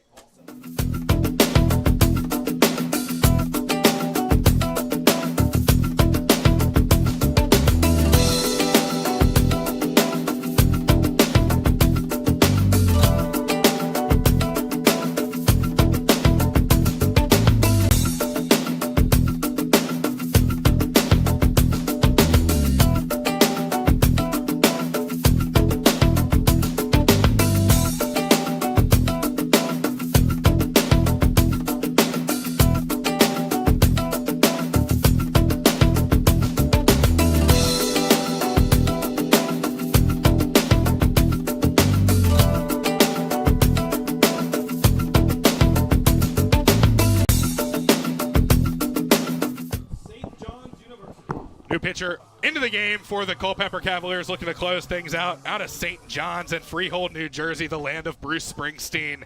Zane Teneski in relief of Jeremy Kwolek, who came in and did a really good job for the Cavs. Well, Teneski's from the land of Bruce Springsteen. Ethan Gibson, though, is born to run. He'll be out there in a second on second base. That man can swipe bags like nobody's business. And he's going to be the guy who represents the tying run. Heck, he has come on and singled and come around to score in just an out. There's a lot that man can do on the base pass. So we'll see what he can do. But, you kind of teed me up perfectly there. Jeremy Kwolek, tip of the cap to him. 5 innings pitched, no runs in relief of Zach Stevens, who was really solid in the start. 4 and 2 runs from him in the start. And now you tee it up to Teneski, and obviously you give the ball to him here, and the Tom Sox have to be ecstatic because, well, you don't have to face Kulik anymore, who had their number through and through throughout the course of the lineup. He had a little bit of danger in the 6th inning when the bases were loaded, evaded it. Actually, that was Stevens in the 5th inning. Kulik had a situation where he had 2 on. He evaded it. There's been dangerous situations where this game could have been over in favor of the Tom Sox at different points. Culpeper, kudos to Stevens and Kulik because they were able to get it to the point where now Culpeper has it in striking distance of a win. Here's Tedeschi, who looked to blow that speed ball by the Tom Sox hitters in the bottom of the 10th, and the first man he'll face is guy with 2 RBIs already, Colby Wallace, the first baseman out of East Carolina. Righty-on-righty matchup with Gibson, the runner on second. Again, the automatic runner on second base here in the Valley League in extra innings. Bottom of the 10th, foul back by Wallace. It's 0-1. Wallace has driven in those 2 runs, as you mentioned. He's also 2 for 4 on the day. He's been a really reliable hitter in this Tom Sox lineup, and now you really just got to advance the runner. That's the name of the game in this ghost runner situation. He's a real person. It's Ethan Gibson at second. But Wallace is the guy you'd want doing it. The 0-1. Wallace swings and loops it into right field. Coming in, making the grab is Fryman. Tagging is Gibson from second. Here comes the throw. Gibson dives in safely. His foot went off the base, but he got it back there just in time. And Mike Mackey, the third base umpire, all over it. And so that's, I think both teams will take the out. Culpeper will take the out there, and the Tom Sox will take the 90-foot advancement. And if you're Gavin Miller, you're swinging in a big way because just get the ball into the outfield, and I think Ethan Gibson can come in. That was a shallow fly ball, but Ethan Gibson, you are a magician, sir. That was a really good job to just tag and go like a lightning rod he is, and now he's at third, 90 feet from home. First pitch to Gavin Miller as the Culpeper infield comes in, is up and in, buzzing the tower for ball 1. Goals to score the tying run, but Gavin Miller has a homer to his name. It was actually last Friday night against Culpeper, so he can hit the long ball and could call a game. That game on the road. This one a little bit more of a pitcher's park, in my opinion. 1-1 the count now as that was fouled back. Kind of known as one of the pitcher's parks here in the Valley League, along with Harrisonburg, where we were the other night. That's, full college size park, 400 feet down to center field. With Gibson on third, the 1-1. Hit in the air. Foul territory, right field. Interesting dilemma here if you're the Culpeper Cavaliers, and it doesn't matter as it goes over the fence out of play. But would you have caught that ball knowing it probably would have scored the tying run? Probably not. I'm letting it drop. At the end of the day, that's even tougher throw for right fielder and Fryman to make than the one he had before, and you have to do it with Gibson, who had the jump on you. I'm letting that drop. I think that was the best-case scenario if you're Culpeper, especially in a 1-2 count, because now you could blow this by him and kind of neutralize the threat to some extent. The 1-2 to Miller is way above his head. Good job there by Peterson. It's a lot of pressure on him to keep everything in front. Of course, it was Cale Strickland recovering on a pass ball that denied Culpeper another run. The 2-2 to Miller. Hit in the air, shallow right field. This is probably going to yield a play at home. Fryman makes the grab. Gibson tags. The throw to the plate. Gibson is going to hold up a third of the way through, and that was the right call because he was going to be dead meat at the plate, and Tom Sox lived to see another batter. Yeah, that was the perfect move. Gibson, as we mentioned, it really just needed to be in the air and out there, but that was just too shallow, and Fryman has a gun, and he really would have got him by a nice margin there. But now it tees up, as Matt Cabram says it perfectly, the Charlottesville Tom Sock, Mr. Tom Sock, as you called him, the returner, David Wiley, in a situation here where he could score the tying run. And Gibson's got legs. He can go. Wiley first pitch swinging, fouled out of play. 0-1. Tom Sox survived by the skin of their teeth, truthfully, in the top of the frame. It could have been worse, but that play, Strickland able to get it off the backstop, toss it to Alexander just in time, has kept them alive. As that one gets by Peterson, the catcher, here comes Gibson, slides home safely, and we are tied as the pitcher, Tedeschi, never really got control of the ball. He's a little bit shaken up as he gets up off his tuchus to his feet. And, well, it's a brand new ball game once again as David Wiley bats with 1 ball, 1 strike, and 2 away, and now the base is empty in the 4-4 ball game. You hit the nail on the head. It's a brand new game, and it's almost the same situation, but this time the throw wasn't able to get there just in time. Wiley chops this one on the ground. Second base, Jordan picks it up with a step to spare, throws it to first and retires Wiley, but the Tom Sox score, and we go to the top of the 11th inning with the score deadlocked at 4-4. We'll take a timeout and be right back here on Tom Sox TV.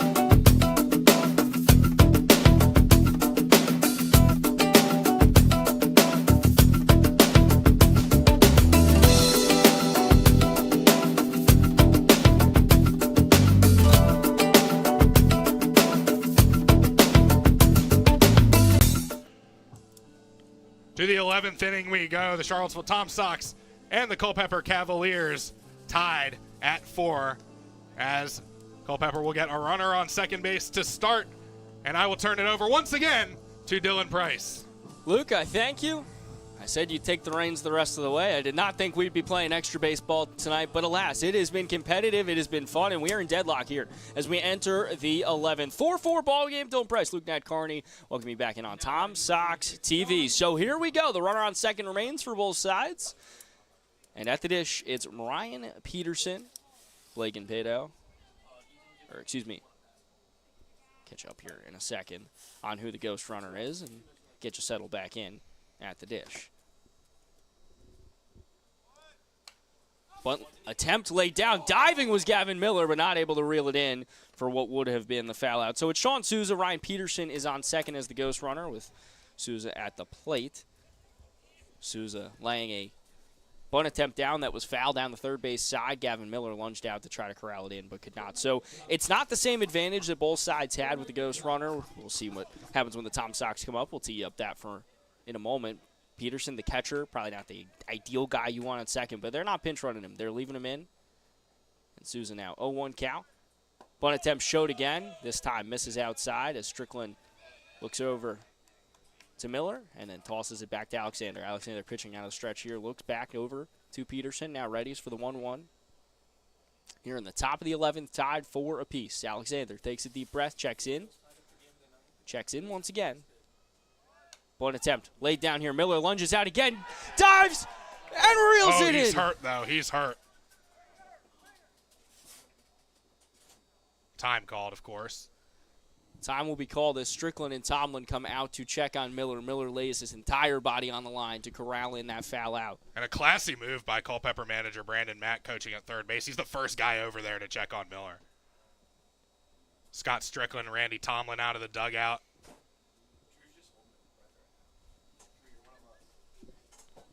But to the play, you know, how that affects this game as we have a pause here.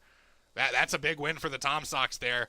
I think when you come into these extra innings as they continue to check on Gavin Miller out of Houston, your first priority is to at least move the runner 90 feet with that first at-bat.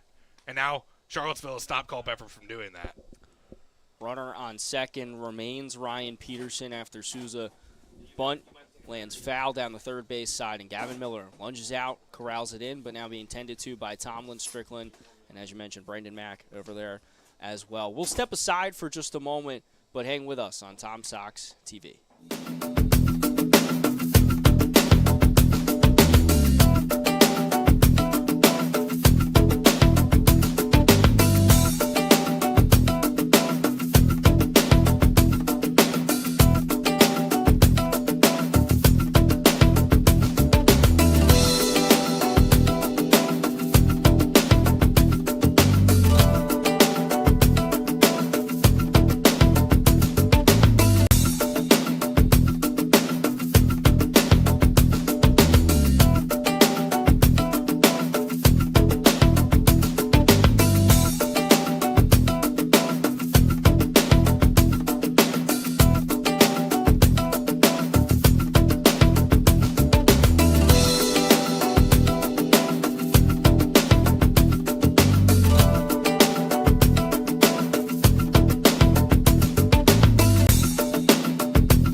Johnny Lopez will come in from Seminole State for Gavin Miller.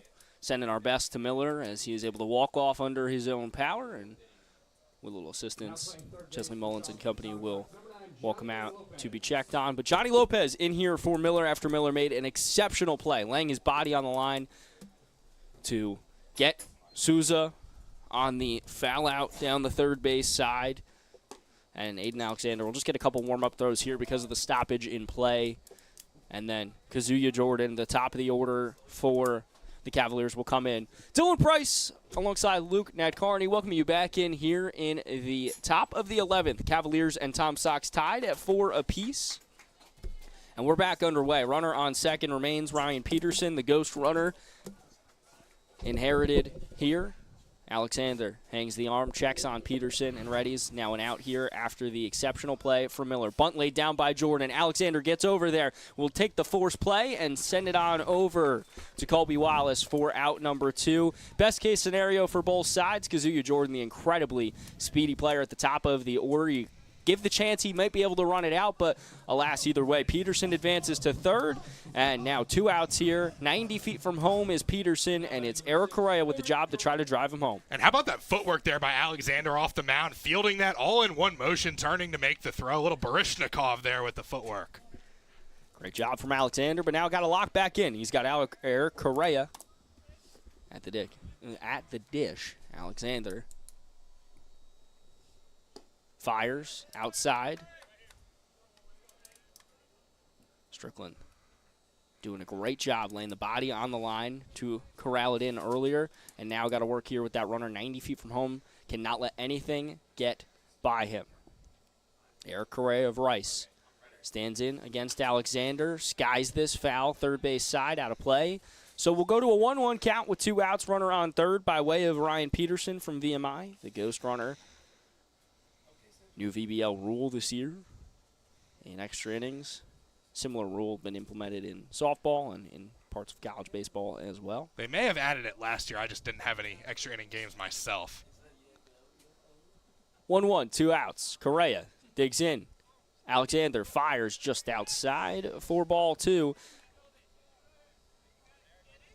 If Correa were to get on base, up next would be Connor Marianac, who has been steadfast, the best hitter in the Cavs lineup this evening. Alexander readies. 2-1, 2 outs. Kicks the leg, fires, skied, tracking towards Johnny Lopez, who came in for Miller, but running, diving is Mumaw. Did he corral it in? He did! What a play! And he is A-OK after that one. What a play from the left side of the infield on both times to end the inning. No runs allowed, no hits, no errors, and 1 left on base by way of the ghost runner. Tom Sox with a chance to close it out. 4-4, bottom of the 11th. Stick and stay, Tom Sox TV.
Bottom of the 11th, 4-4 your score as we welcome you back in on Tom Sox TV. Dylan Price, Luke Nadkarni.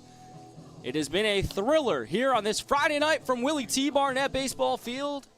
If you've been hanging with us, well, thank you for spending your Friday evening with us. James Taussig from UTSA set to dig in. David Wiley, who made the last out, will be the ghost runner on second. And now Tom Sox, after holding the Cavs at bay in the top of the 11th, have an opportunity to close this out. Tom Sox have scored 2 runs tonight via the pass ball / wild pitch. So keep an eye out. Wiley at second. Teneski readies. First offering to Taussig incoming. Taussig swings and a miss on the first offering. Big cut here. He was trying to end the game on that very pitch.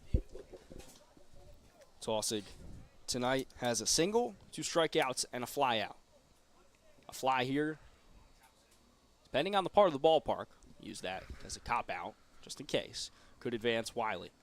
Taussig skies foul behind home plate. Peterson will pop out of the crouch, just look at it, and just get a fresh baseball to throw back to Teneski. So Taussig now in an 0-2 count. Teneski in a good opportunity and a good spot to try to get a force out and take a little bit of the pressure off. 4-4 here in the bottom of the 11th. It has been a thriller of a ball game.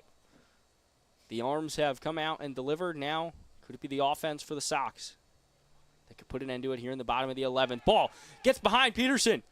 It's going to allow Wiley to advance. Wiley now stands 90 feet from putting an end to this one. Taussig takes a deep breath, walks around, and it's a 1-2 count, no outs. And David Wiley, Mr. Tom Sock, as Luke coined him earlier, stands 90 feet and from home and represents the winning run. And that's traditionally it goes to the longest tenured guy on the roster. That was Garrett Spikes last year. It's been Kirby McMullen, but this year, right now, the mantle held by David Wiley. The 1-2 incoming to Taussig. Taussig, fly ball, foul, well behind home plate. So we'll go again. Rinse and repeat at a 1-2 count with no outs here. And now the infield playing firmly in because, well, Wiley is 90 feet from home with no outs. And anything in play could score him. The 1-2 from Teneski to Taussig. Taussig holds off on a high ball way outside for ball 2. So the count now even at 2 apiece with no outs here. In the bottom of the 11th, tied at 4 apiece. Tom Sox, 90 feet away from closing it out. Taussig's ready. Teneski fires the 2-2. Taussig chops this. Teneski going to make a play on it if he can, but instead is just going to toss it to home. Wasn't going to be able to get his body whipped back around in time to try to nab Taussig. So he's just going to let Taussig have that base. And he tosses it over to home, which honestly I think was the best play he could have made. Just get it to Peterson and keep it at bay. And now tee it up to Ryan Wynn. With runners on the corners, Ducks are on the pond and no outs here in the bottom of the 11th. Yeah, I agree with you 100% there. He was not going to get Taussig on that play, and the only thing that could have happened there, you risk a wild throw and losing the game, and you just put it in your pocket, give it to your catcher, and I expect we'll see some movement on the base paths here. Taussig on first, Wiley on third. Wynn digs in, Taussig going. They're just going to let him. Yeah, I mean his run means nothing. They're going to let him have that base. So now runners on second and third. Wynn just needs to drive Wiley home and could put a close to this one. Wynn from Wofford looking to send his teammate home to close it. 1-0, Wynn watches it right down the middle for a called strike 1. And now Teneski can take a breath for just a brief moment. Pitching out of the stretch and won't even check on either runner. It's just him versus Wynn right now. The 1-1. Wynn, big cut on the inside pitch. Won't connect. It's a 1-2 count. And we haven't had a called strike in a while until that last one because everyone's kind of up there hacking. 1-2, no outs. Wynn digs in. Teneski's offering. Wynn nabs a piece of it, sends it foul towards the Sox dugout, and we will rinse and repeat and go again. Taussig on second after reaching on an infield single and then swiping a bag. And Wiley on third came in by way of the ghost runner. The 1-2 to Wynn. High ball 2 and inside. So Wynn could battle back in the at-bat here. Wiley, the ghost runner, advanced to third. On the passed ball, slipped through the legs of Peterson, allowed Wiley to go. The 2-2, no outs. Wynn skied. Heading towards right field. Going towards it is Fryman, and it will drop. Foul. And that's the same situation we had last inning. You make that catch, this ball game's over, so kind of coming out in the wash there. And I thought that one's actually had a chance of dropping in fair territory for that matter, but just a long strike. And although Fryman lunged out to try to reel it in, that was probably the best case scenario once it went foul. Just make sure it goes out of play. Miller at third, or Right. Wiley at third, excuse me. I'm actually kind of surprised they didn't walk Wynn here after that base was stolen, but here we are. Wiley at third. Tossing second. Wynn digs in, the 2-2, no outs. Just outside, and now the count full. Wynn could go to first, as you mentioned. There's a free bag to put him. But after that for Nick Parham, no place to put him. He's in the on-deck circle. The payoff pitch to Wynn. Skied into center field. Pato back on the track. He's going to drop it. He is going to drop it, and that will score the winning run. Ladies and gentlemen, good night. David Wiley crosses the plate, the 5th run, and the Tom Sox win it off the bat of Ryan Wynn. Wofford to Wofford, and that is how it ends. What a job by Charlottesville here. Backs against the wall in the 10th inning. They tie it up. Some great pitching. Gets the Cavaliers in the 11th. And you can put Sox on this ball game. 5-4 the final. An incredible performance from both ends. It was a battle to say the very least. And the Tom Sox come out victorious. Ryan Wynn skies it into center field. Pato couldn't make a play on it. It drops down. And David Wiley was already home by the time it concluded. What a contest. Luke, I'll tee it up to you one more time. I mean, the pitching did it. The batting put a close to it. I mean, I don't even know what else there is to say, but if you have any final thoughts, please. Yeah, I'm going to go back and shout out 2 guys who you might not even remember were in this ball game. First, Will Pearson coming in, putting out the fire early in this game after, the bases loaded jam, couple of bases loaded walks, put Culpeper in front. And then Marco Lavari, couple of innings in relief, keeping things where they were. And, just a great team effort at the end here. Shout out birthday boy, Cale Strickland, a great defensive play on a pass ball to deny Culpeper a 5th run and keep things where it was in the 10th inning. And, of course, one more time, a happy birthday to our manager, Randy Tomlin, and congratulations on soon to be a grandparent as well. What a night to celebrate here in Charlottesville. And fitting that by Cool and the Gang, celebration blares through Willie T. Barnett baseball field. What a Friday night. Tom Sox are back in action tomorrow night at 7 p.m. against the Waynesboro Generals. Luke will be back on the call alongside Mike Bolger. Until then, if you can't make it out, tune in on Tom Sox TV. For Luke Nadkarni, for our entire team at Tom Sox TV, I am Dylan Price saying wherever you are, wherever you may be, thank you for hanging with us this evening. Final is 5-4. Tom Sox win in walk-off fashion. They go to 8-3, standing atop the South Division. Great game. Good night.